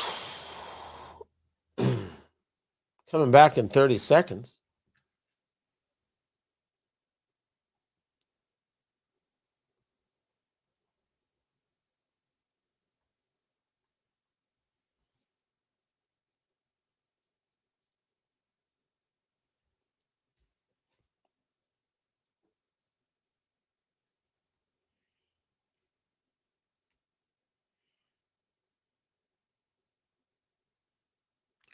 Just one moment of clarification.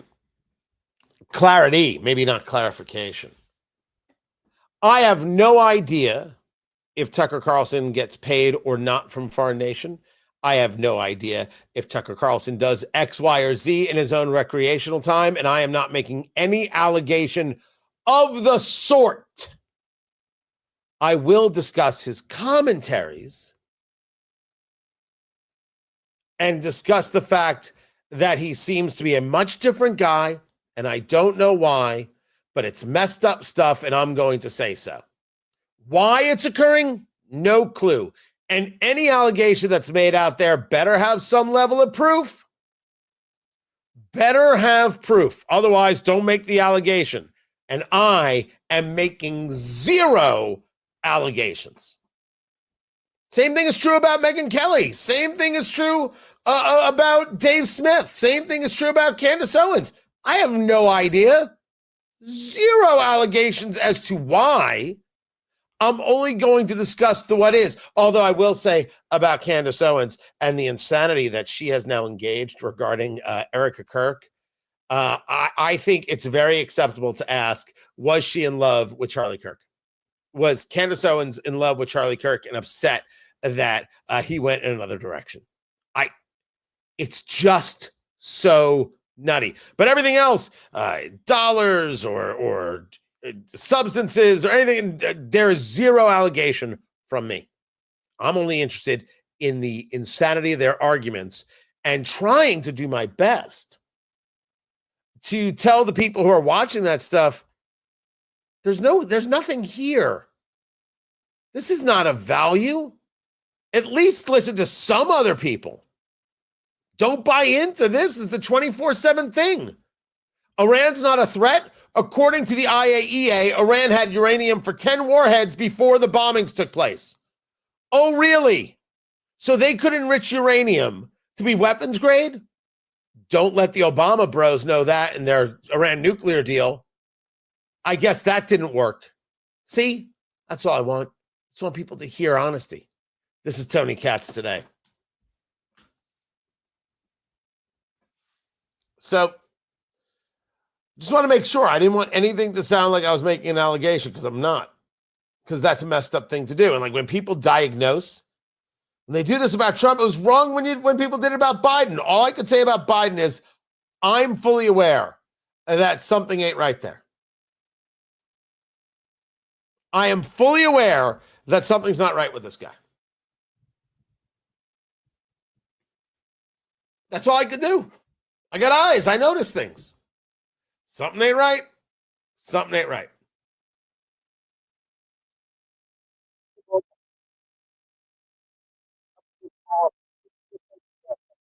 And Megan, I don't know about Candace. Well, maybe Candace. I don't know Dave Smith any other way. These people. I'll just stick with those three. Something very odd. So here's what's going on. We are in another break. Now, normally we leave it to the radio show and I head out at this time. But the White House briefing is supposed to begin at 2:00. So I want to bring you that. And that's the plan. So we'll take the break. Again, relax, smoke them if you got them. I often say this. I do mean it, by the way. And hang loose. We'll be back in a little bit. Keep it here.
Welcome back, everybody. Tony Katz. Tony Katz today. Good to be with you. White House briefing is set to begin, so we're going to stick with it.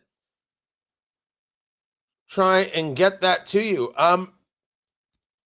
I have, you guys know that in addition to what I do here, I do morning radio in Indianapolis. So I do 6 hours of radio every day. In addition to that, I do a weekend show called Eat, Drink, Smoke, which is a cigar and bourbon radio review show, lifestyle show that's heard across the country. One of the things that we've been doing on the show and bringing back, we did some of this in 2025. I want to bring more back in 2026. So many, we talk about influencers, people, different cooking ideas, and really a lot of hacks. How can you use these 3 basic ingredients to create this fantastic cake or whatever it is? The ones that I find fascinating are the ones that involve the here's the standard yellow cake mix, and here's 2 things you can add to it and you create a whole new thing. What I dig about those, it's not the only thing I do. I've tried a lot of interesting recipes, a lot of grilling technique stuff, and some of it's nonsense. Some of it's just, silly. It doesn't really do anything. Some of it's been interesting. What I like about the yellow cake stuff is that I think it really does hit, and you could describe any, like they do with pudding mixes and stuff. It hits this large swath of Americans who don't see themselves as cooks, but wouldn't mind the idea of doing something for their family and don't necessarily have time or the dollars, but would like for it to be unique and be able to put a spin on something. So I think it really connects. And I love that stuff because it allows people to be very honest about no, I don't want to spend on this. No, I don't have the time for that. But I like the idea of creating, let's go do something fun. And then there's the part of it, and the reason I love cooking at home so very much is that you can do it with the kids. And I can't think of anything that my wife and I may have done that could have been better for them than here's how you use a stove, here's how you crack an egg, here's how you cook, here's how you put food together, here's how you plate something, here's how you set a table, here's how you present, and doing that together. Has been life-changing for us as parents and for them as kids. Really, really special stuff. So I dig these hacks because it allows this coming together. And it's stuff. It's okay. Open up the cake mix, pour it in, and then here, add these 2 things. You can do it with your kids. It's super easy. And so this cake, you take the yellow cake mix. Anyway, this was Betty Crocker. And you add almond extract and ricotta cheese. And it's supposed to create some kind of very moist, super spectacular cookie. I'm going to review this on Tony Katz. So listen to that this weekend. I just tried it. Maybe? Life-changing? No, but maybe. Anyway, we're going to be doing some more of that stuff. And now that the weather's good, bring on the grilling. Don't forget, defiancebeef.com. Use promo code EatDrinkSmoke to get $150 off your order. And if you want a deal of deals, reach out to me, Tony at TonyKatz.com. Might get 15% off a quarter beef, quarter of the cow. I could do that for you. First 3 people. Let's see what I can do. Let's start a radio show. Let's go, producer Landon. Day 11 of the war, and the White House is setting up to brief Tony Katz. Tony Katz today. Good to be here. Good to be with you. 833-468-8669. 833 got Tony. That's how you get to be a part of the program. Pete Hegseth, he is the Secretary of War, as the kids call him. He was speaking earlier today at a briefing.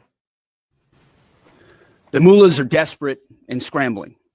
Like the terrorist cowards they are, they fire missiles from schools and hospitals, deliberately targeting innocents, because they know their military is being systematically degraded and annihilated. Iran's neighbors, and in some cases, former allies in the Gulf, they've abandoned them. And their proxies Hezbollah, the Houthis, and Hamas, either broken, ineffective, or on the sidelines. Iran stands alone, and they are badly losing. Good. Because I don't care if they lose badly. I just want them to lose. Did I say hello? Tony Katz. The show is Tony Katz today. I want them to lose. We win, they lose. That is a fine strategy. I was making the argument earlier, and it is true, that the left cannot handle this idea. The left cannot handle the idea that it is very acceptable to have a strategy that starts and ends with, we win, you lose. That's that.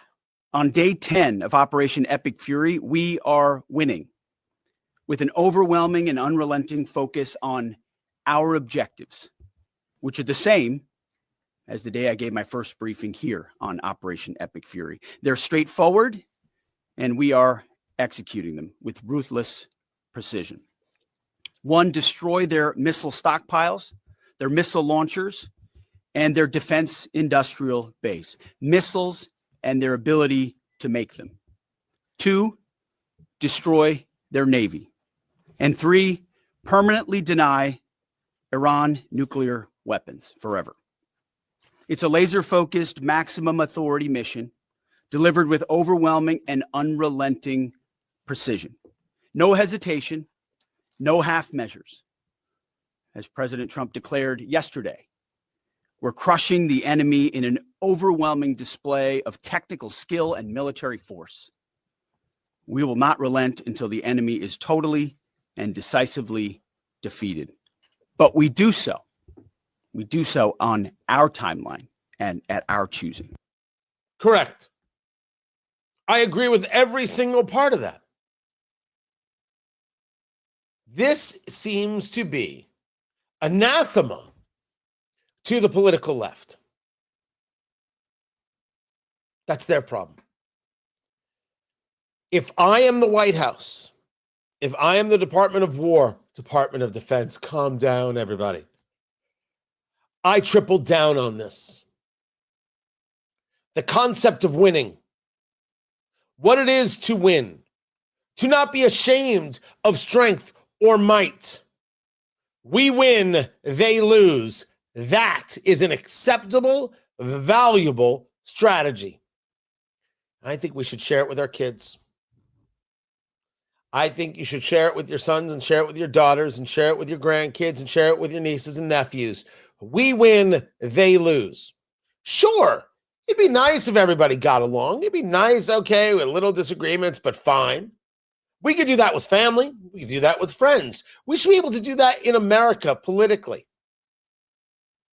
But when it comes to terrorist agitators, sponsors of terrorism, we win, they lose.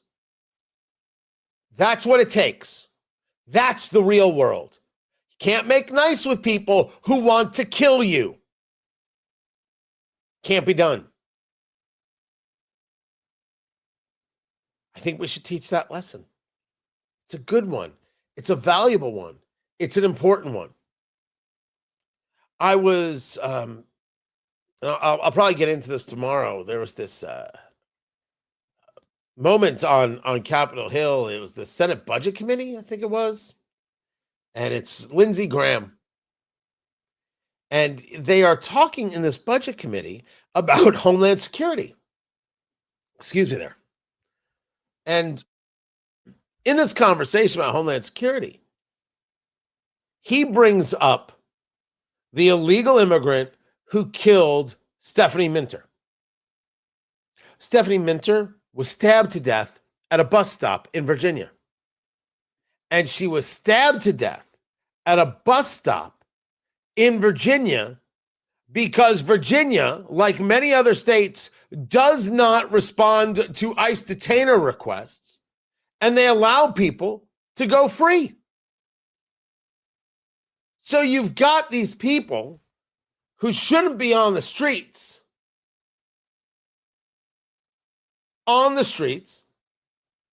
engaged in acts of violence, A guy we knew who would be violent. They were warned, if you let this guy back on the streets, bad things will happen. And Lindsey Graham is making a very, very acceptable and valuable argument, which is, why are you people like this? Not the illegal immigrant in this case, but the political left, the Soros-aligned DAs and the rest. You guys are engaged in full-on violence against the American citizenry. What you support is nonsense madness. He's right. The removal of illegal immigrants from the United States is smart and valuable. It's important, and it should happen with more speed and regularity. We shouldn't, I discussed this as well. We should not stop what ICE is doing. We should triple down on what ICE is doing. Now, you want to change a tactic or two, knock yourselves out. You're not going to see me object as long as people are still being removed. We've seen removals out of New Orleans. No fighting back there from the populace. Other spots in the country, only Minneapolis. I'm surprised it actually hasn't grown in that regard. Winning. We keep the country safe by having legal immigration and a system to make that happen, knowing who's coming into the country and welcoming those people because they want to be Americans and live the American dream and engage the American way of life under American rules. We keep out the violence. We keep out the riffraff. We keep out the people who want to be takers and don't want to provide, don't want to give, don't want to contribute, don't want to be a part of. They think that they somehow can do whatever they want and you have to do things their way. I think we should say, screw them. They're not what we want. That is not valuable at all for the nation in any way. What should we do to people who sponsor terrorism? We should kill them until they stop. Now, we can't, I agree with Senator Rand Paul, and I'll get into that. Can't be everywhere, can't do everything, can't free every person on the planet. But people who are attacking us, harming us, we can do anything we want to them. I want to be left alone. People are like, we should just leave each other alone. Nothing will make me happier than being left alone. I have made the argument numerous times that the only things I'm interested are eating a steak, smoking a cigar, and having sex with my wife. And sometimes I'm not even in the mood for steak. Leave me alone. You think the Iranians were leaving us alone? If you believe that, not you. Let's talk about them. If they believe that, they're out of their minds. Out of their minds, because it's not true. It's provably not true. I think we should explain this to our kids. That winning is okay. That wanting to live with people and engage and everybody just being cool, calm, and collected, that is great and that's wonderful. But when someone is hurting you, we win and they lose. That is a very acceptable approach. I'm Tony Katz. This is Tony Katz Today.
Welcome back, everybody. Tony Katz today.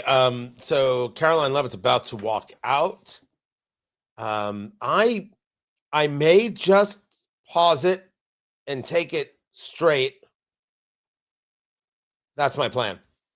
So I can bring the radio audience in and do that. Hold on. Thelma. Hi, Thelma.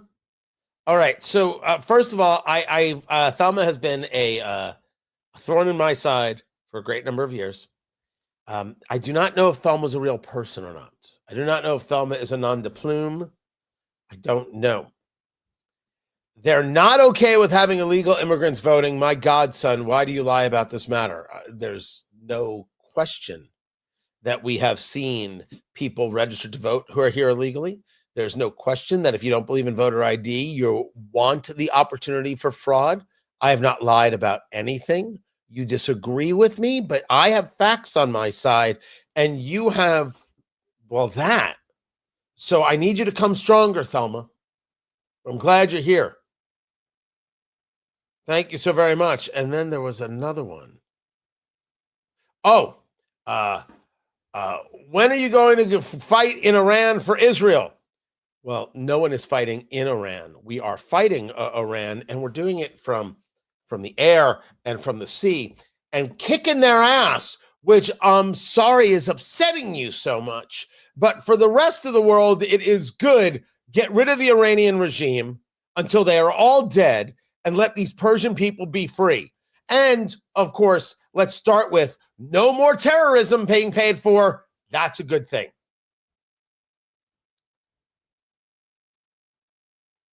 What? Make sense? Great.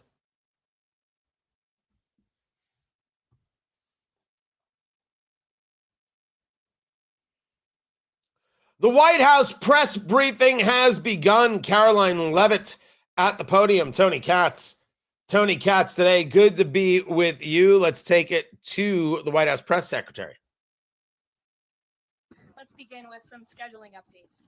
Tomorrow, President Trump will travel to the great states of Ohio and Kentucky, where he will tout his economic victories and detail the administration-wide efforts to continuing lowering prices to make everyday life more affordable for working Americans. No, Indiana? The president will visit Thermo Fisher Scientific in Ohio and give remarks at Verst Logistics in Kentucky. On Thursday, President Trump and the First Lady will host a Women's History Month event in the East Room. And on Friday, the president will sign several executive orders, and we will provide more details on those later this week. As President Trump shared with the American people last night, the United States military is making tremendous strides towards achieving our military objectives for Operation Epic Fury. 10 days in, this campaign has been a resounding success thus far, and America's warriors are winning this important fight at an even faster pace than we anticipated. More than 5,000 enemy targets have been struck so far. Iran's ballistic missile attacks are down more than 90%, and their drone attacks are down by approximately 85% since the start of Operation Epic Fury. The United States is also annihilating the Iranian regime's navy, and we have destroyed more than 50 Iranian naval vessels, including a major drone carrier ship. None of the regime's vessels are operating in major regional waterways, and the Iranian Navy has been assessed as combat ineffective. The trend is clear. U.S. combat capabilities are increasing and growing more lethal and dominant by the day, while the Iranian terrorist regime's ability to respond has rapidly declined. Now, the U.S. military is moving to dismantle Iran's missile production infrastructure. Our incredible B-2 bombers recently dropped dozens of 2,000-pound penetrator bombs on deeply buried missile sites. Last night, President Trump reiterated his commitment toward keeping oil flowing through the Strait of Hormuz so the United States and all of our allies can receive their energy needs. President Trump will not allow rogue Iranian terrorists to stop the freedom of navigation and the free flow of energy. Let me be clear. It is a good thing to wipe out terrorists who indiscriminately target civilians and attempt to hold the global economy hostage. And President Trump should be commended for doing so. As the president made unequivocally clear to the remaining elements of this terrorist regime in his statement yesterday, if they do anything to stop the flow of oil or goods within the Strait of Hormuz, they will be hit by the world's most powerful military 20 times harder than they have been hit thus far. Moving forward, the stated objectives for Operation Epic Fury remain the same. Destroy the terrorist regime's ballistic missiles, raise their Iranian missile industry to the ground, ensure their terrorist proxies can no longer destabilize the region, and ensure that Iran never obtains a nuclear weapon. President Trump remains confident these goals will be accomplished in swift fashion. As for the oil, President Trump fully expected the rogue Iranian regime to try and disrupt the global markets. That's why President Trump and his energy team have been planning for this long before the strike and have moved quickly to address these temporary disruptions. Thus far, the Trump administration has offered political risk insurance to tankers operating in the Gulf. The Treasury temporarily waived certain oil-related sanctions, and the commander-in-chief has offered the U.S. Navy to escort tankers when necessary. The president and his energy team are closely watching the markets, speaking with industry leaders, and the U.S. military is drawing up additional options following the president's directive to continue keeping the Strait of Hormuz open. I will not broadcast what those options look like, but just know the president is not afraid to use them. Rest assured to the American people, the recent increase in oil and gas prices is temporary, and this operation will result in lower gas prices in the long term. Once the national security objectives of Operation Epic Fury are fully achieved, Americans will see oil and gas prices drop rapidly, potentially even lower than they were prior to the start of the operation.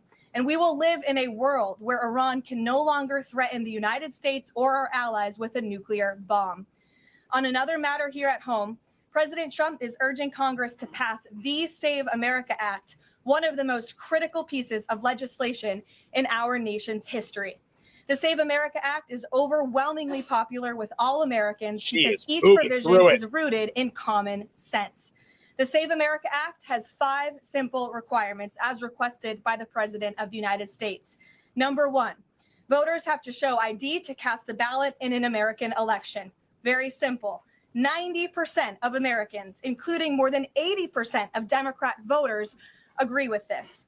Number 2, the Save America Act will require all voters to show proof of citizenship in order to register to vote in American elections. Again, this is popular and rooted in common sense. Only American citizens have the right to vote in American elections.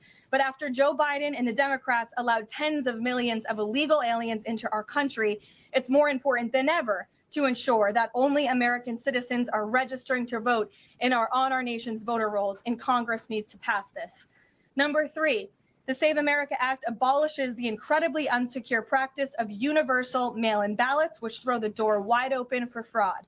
Importantly, the Save America Act maintains exceptions for Americans to use mail-in ballots wide open for fraud.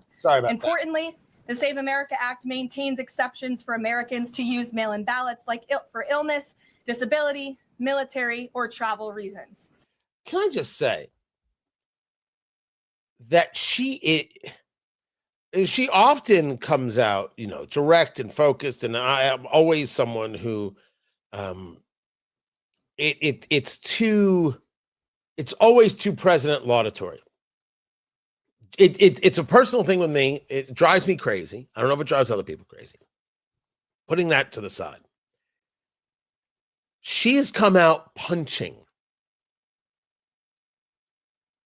This is, never mind the tone of voice, the volume, which doesn't bother me at all. I think it gets some other people. She is coming out punching. We're going to win this war. We're doing it right. President knew there'd be a problem with oil all the time. That's why he's doing this and this and this. Lower prices. And by the way, we're sending 5 destroyers into the Straits of Hormuz. And if Iran sneezes, we're going to be brutal. We're going to give safe passage to tankers. That's what the answer needs to be. But on the SAVE Act, I mean, this is real pressure that they're trying to put on Senate Republicans to do away with the filibuster and get this done. Understand what this is. Real pressure on Thune.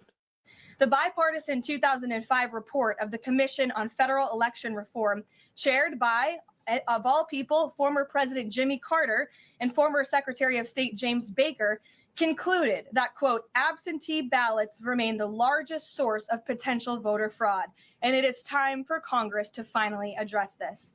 Number 4, the Save America Act permanently bans men from competing in women's sports. President Trump signed a landmark executive order upholding the promise of Title IX and ending this dangerous and unfair practice. But now it's time for Congress to codify this into law. Number 5, the Save America Act bans transgender mutilation surgery for children. Again, President Trump signed a common sense executive order to do this and kept his promise to the American people, but now Congress needs to do the same and codify it. It's well past time for Democrats in Congress to stop perpetuating the radical and false claim that you can somehow change a child's sex. You cannot. Passing the Save America Act is the most important thing that Republicans and, frankly, Democrats can do to strengthen election integrity and protect our democracy. It's what the American people elected Republicans to do, and they must deliver on it as soon as possible. The president is calling on Congress to get the job done and send this historic piece of legislation to his desk immediately for signature. So with that today, I will take your questions. Benny, thank you for being here, and why don't you start us off? Thank you, Caroline. So my first question is actually about the Save America Act. So We'll get to your question. We'll get to you. Have no fear. I'm going to keep the press conference going. Keep it here. This is Tony Katz today. Do we want to hear this first question? I don't know who Benny is. I don't know who she is, but let's find out. one of the biggest things that the Democrats are saying, the claims that they're making, is that the Save America Act, it would prevent married women from voting in elections or make it harder for them. What do you have to say to those claims? Is there any validity to them, and where do you think they're getting this from? There is zero validity to these claims, and I'm glad that you brought them up, because you have the Democrats who have created this myth, and it has been perpetuated, unfortunately, by many in the mainstream media. Let me be very clear. The Save America Act does not prohibit anyone from voting, with the exception of illegal aliens. And the greatest way to disenfranchise American citizens from voting in American elections is to allow illegal aliens to vote, which is what Democrats want to do. We see it taking place in Democrat jurisdictions at the state and local level across this country. So the Save America Act corrects that. And as far as married women who have changed their name, if they're already registered to vote, they're entirely unaffected by the SAVE Act. And for the small fraction of individuals who have changed their name or their address, they can still register to vote. Of course, they just have to go through their state processes to update that documentation. And this is something that the American people, married women, and minorities, and people all across this country who Democrats are insultingly saying cannot do this, they're already doing it every day, going to the Social Security office. I got to stop it right there. I got to share this with everybody. I'm going to need to back this up a little. I'm going to need to back this up a little right here to the question that was asked. I need everybody to hear this. Wait, I missed it. Hold on. Did I miss it? This country who Democrats are insulting. As far as married women who have, and I'm glad that you brought them up here, and why don't you start us off? Thank you, Caroline. So my first There it is. And we will start with that. Yes, I can appreciate it, which is like, I'm so glad you brought that up, as if she didn't know what the first question was going to be. I don't know how the new media seat works. I don't know how they do it. I have not applied. I guess I should. I right? Why not? Guess I should, but I'm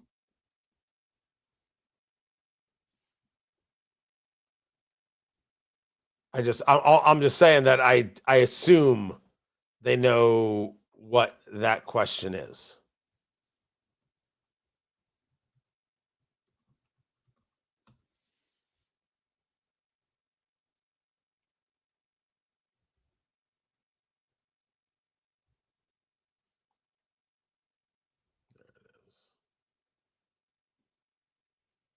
All right, so we're waiting on her. We're waiting to come back to the show, and then we will get to her. I should apply. No, I don't disagree. I should apply. All right, I should do that. But what would be my first question? Yeah, listen, Caroline, thanks for having me. I appreciate you being here. Let's talk about something that really is important that isn't getting discussed. How does the president get so much lift in his hair? What does he use? What kind of products? No? It's not a good first question? That was a good first question. That was an all right one.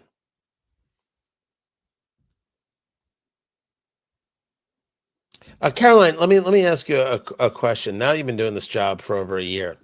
Are you amazed that Karine Jean-Pierre had such a hard time with it? No? Okay, let's try that one. I always gotta give him this. Let's see. You work on some good first questions for me. We'll see. Let's see how I get kicked out of the briefing room.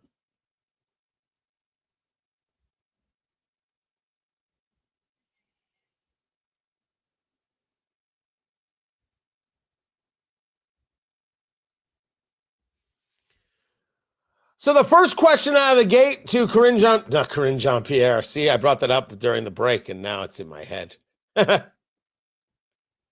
Why was it so difficult for Karine Jean-Pierre to do this job? Caroline Leavitt looks like she's prepared all the time. Maybe if Karine Jean-Pierre had actually put some effort into it. Tony Katz today. Good to be here. Good to be with you. Caroline Leavitt giving the White House press briefing. And the first question was about the SAVE Act, or the Save America Act. First question is actually about the Save America Act. So one of the biggest things that the Democrats are saying, the claims that they're making, is that the Save America Act, it would prevent married women from voting in elections or make it harder for them. What do you have to say to those claims? Is there any validity to them, and where do you think they're getting this from? There is zero validity to these claims, and I'm glad that you brought them up, because you have the Democrats who have created this myth, and it has been perpetuated, unfortunately, by many in the mainstream media. Let me be very clear. The Save America Act does not prohibit anyone from voting, with the exception of illegal aliens. And the greatest way to disenfranchise American citizens from voting in American elections is to allow illegal aliens to vote, which is what Democrats want to do. We see it taking place in Democrat jurisdictions at the state and local level across this country.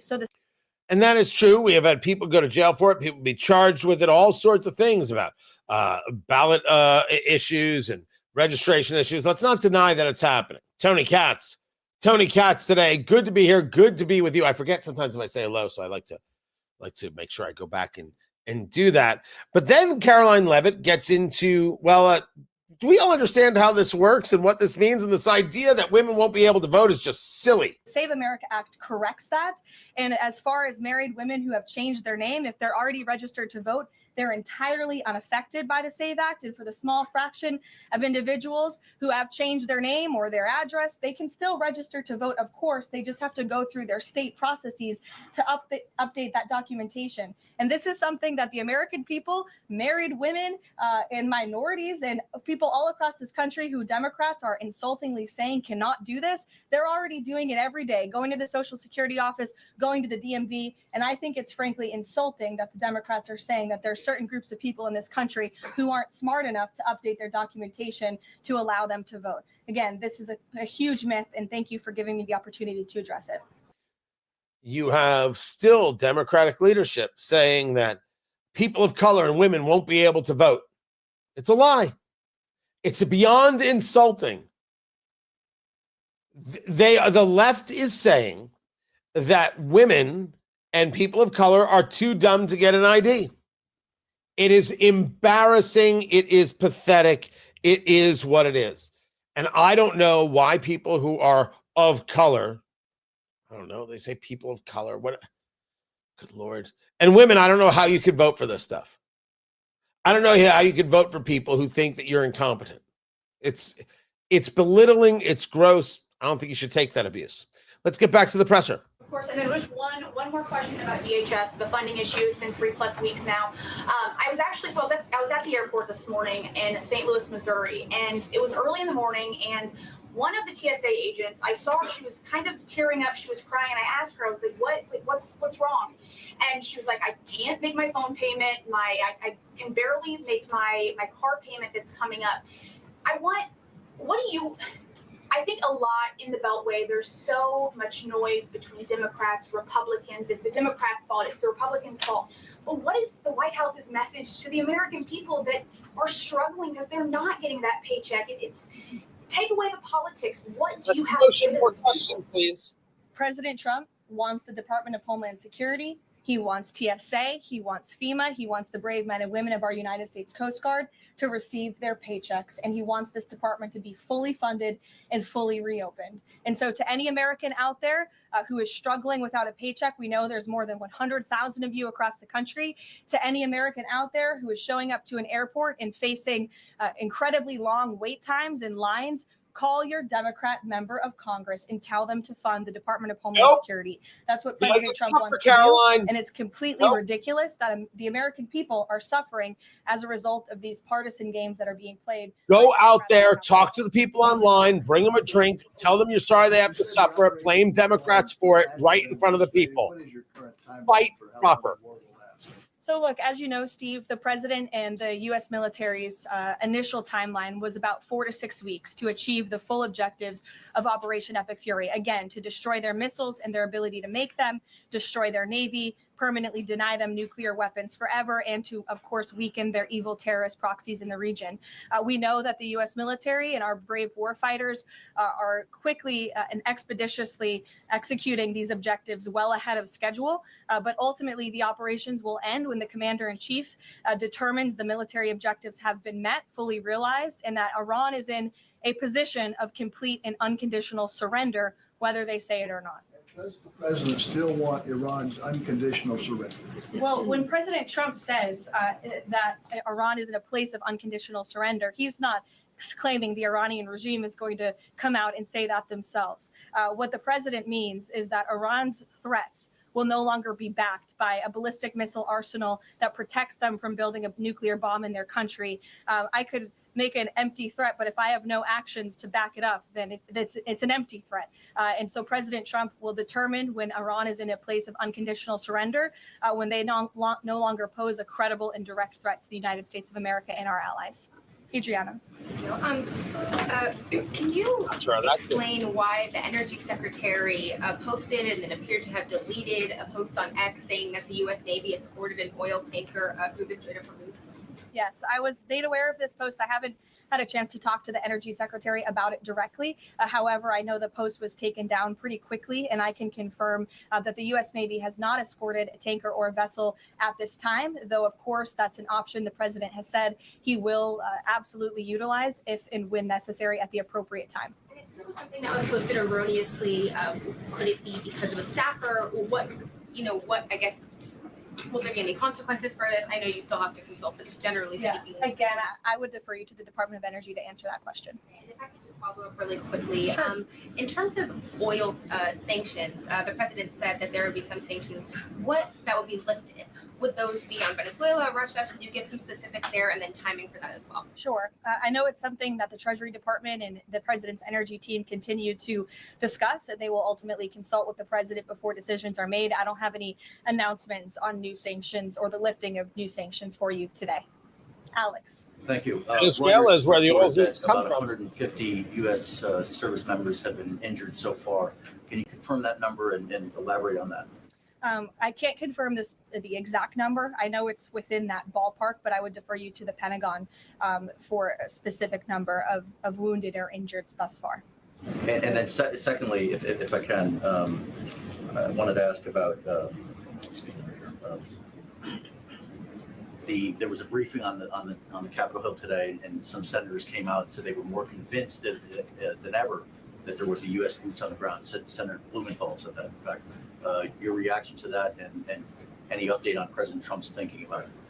Look, I would say that Democrats on Capitol Hill are clearly being quite disingenuous.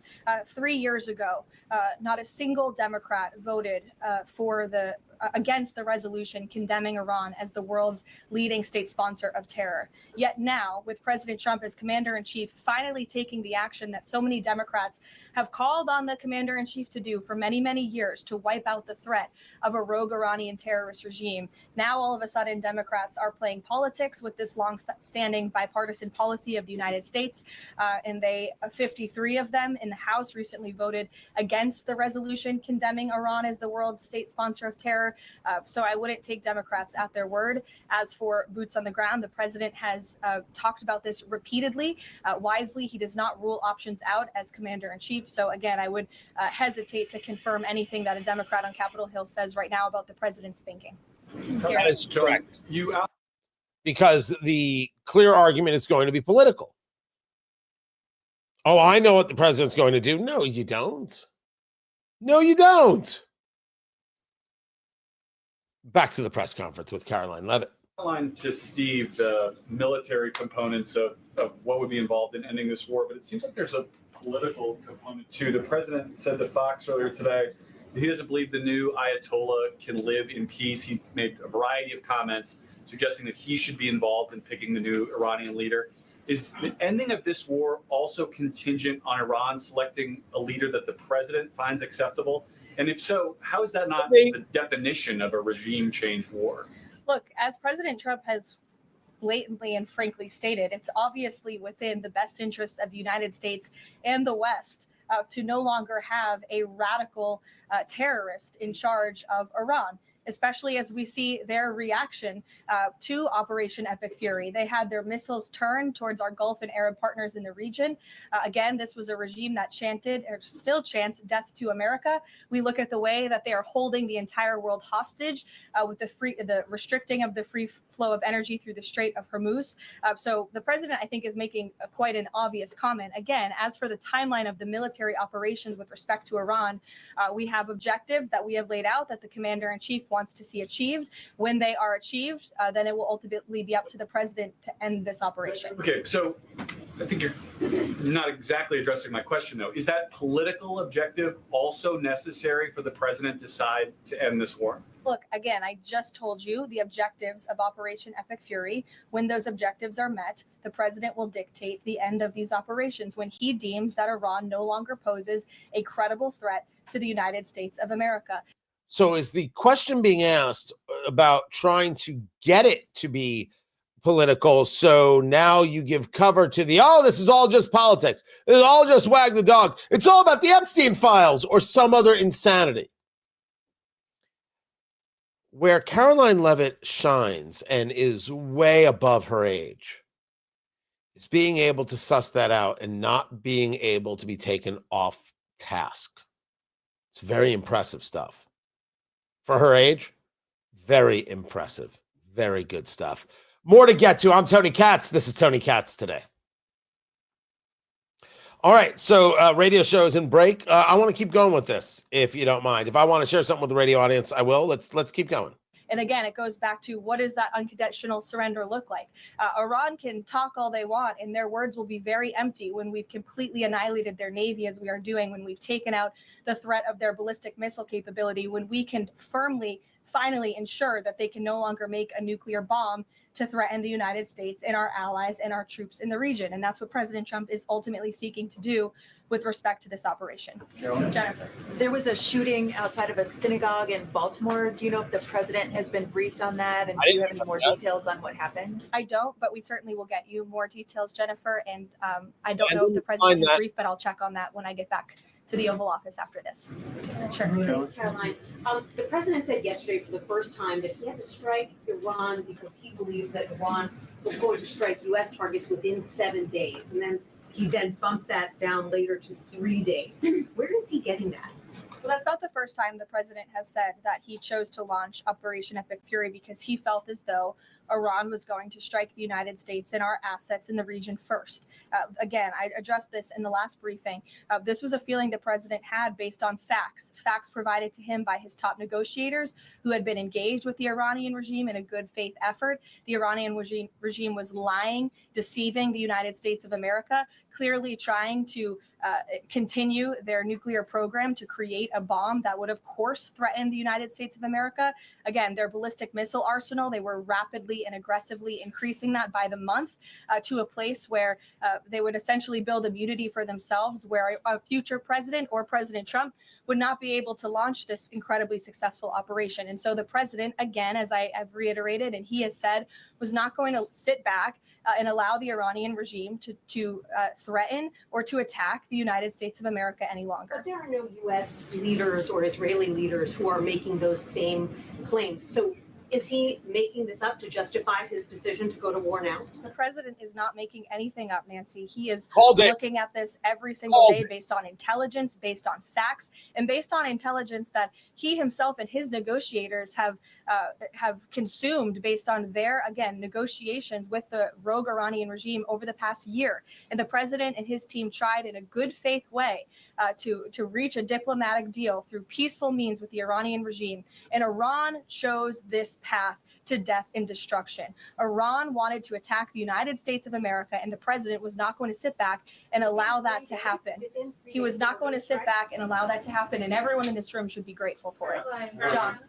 Thanks a lot, Caroline. Two questions for you. One has to do with a follow-up to your statement that you made at the beginning of the briefing regarding the Save America Act. Sure. Yesterday, the Senate Majority Leader John Thune spoke on the effort to potentially have a filibuster broken, the rules for the filibuster broken. He said the votes aren't there, one, to nuke the filibuster, and the votes aren't there for a talking filibuster. He says that's the reality. What's your reaction to what Senator Thune said?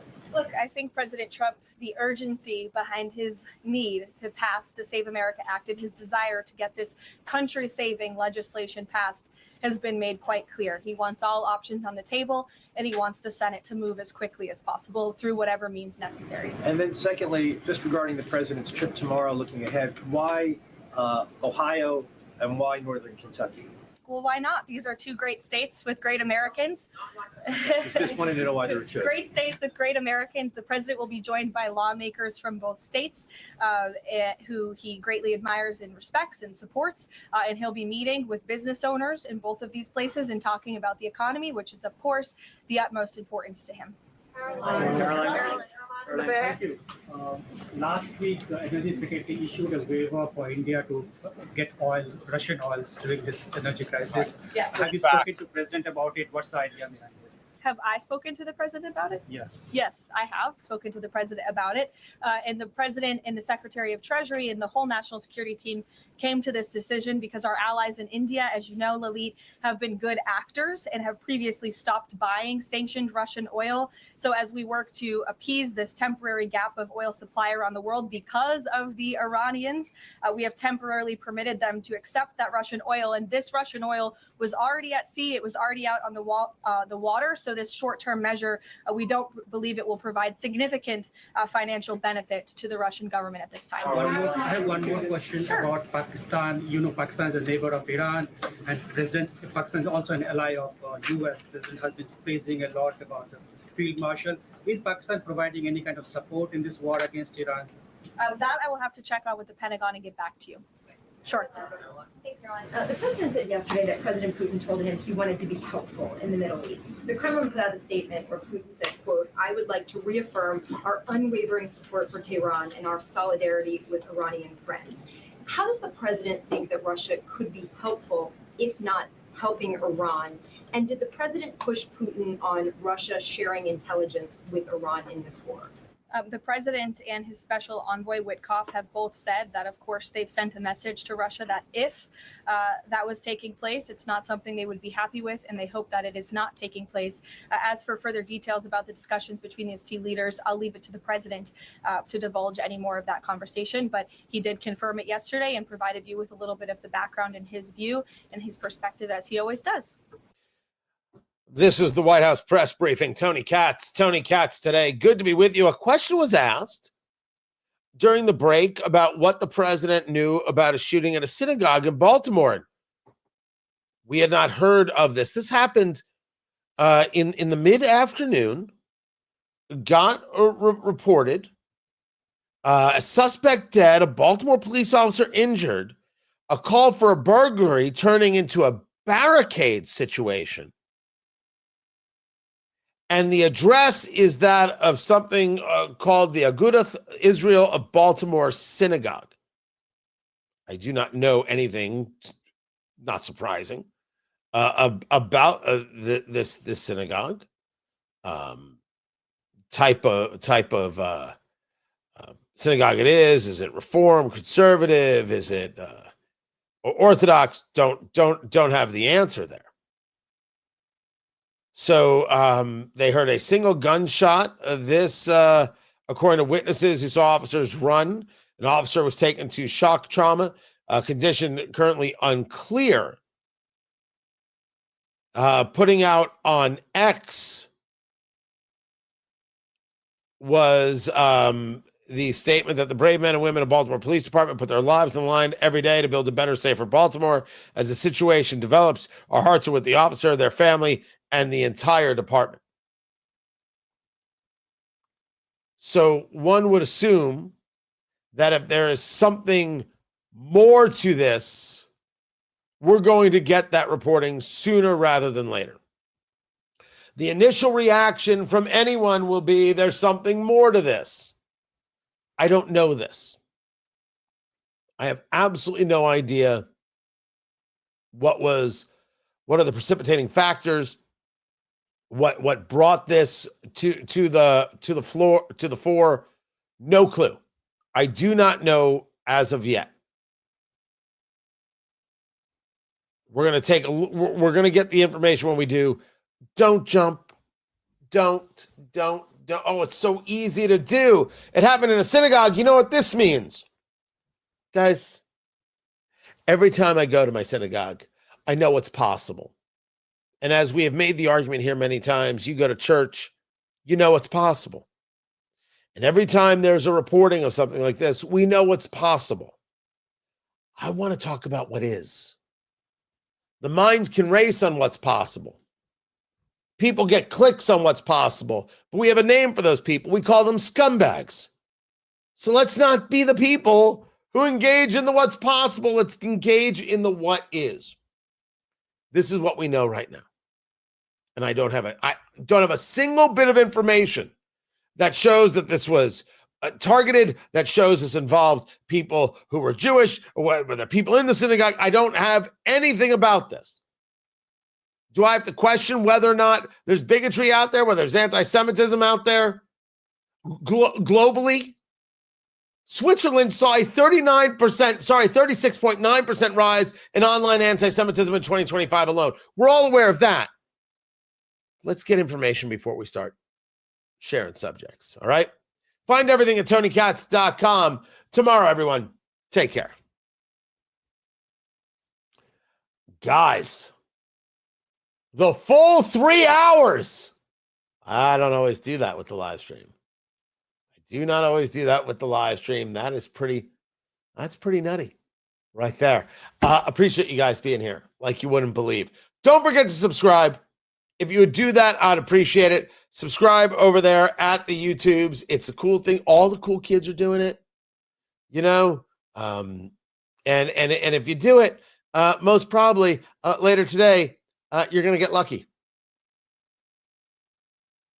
Going to get lucky. So, not you, producer Landon. Other people. That's you understand? That's the way it goes. It's just science, producer Landon. Just science.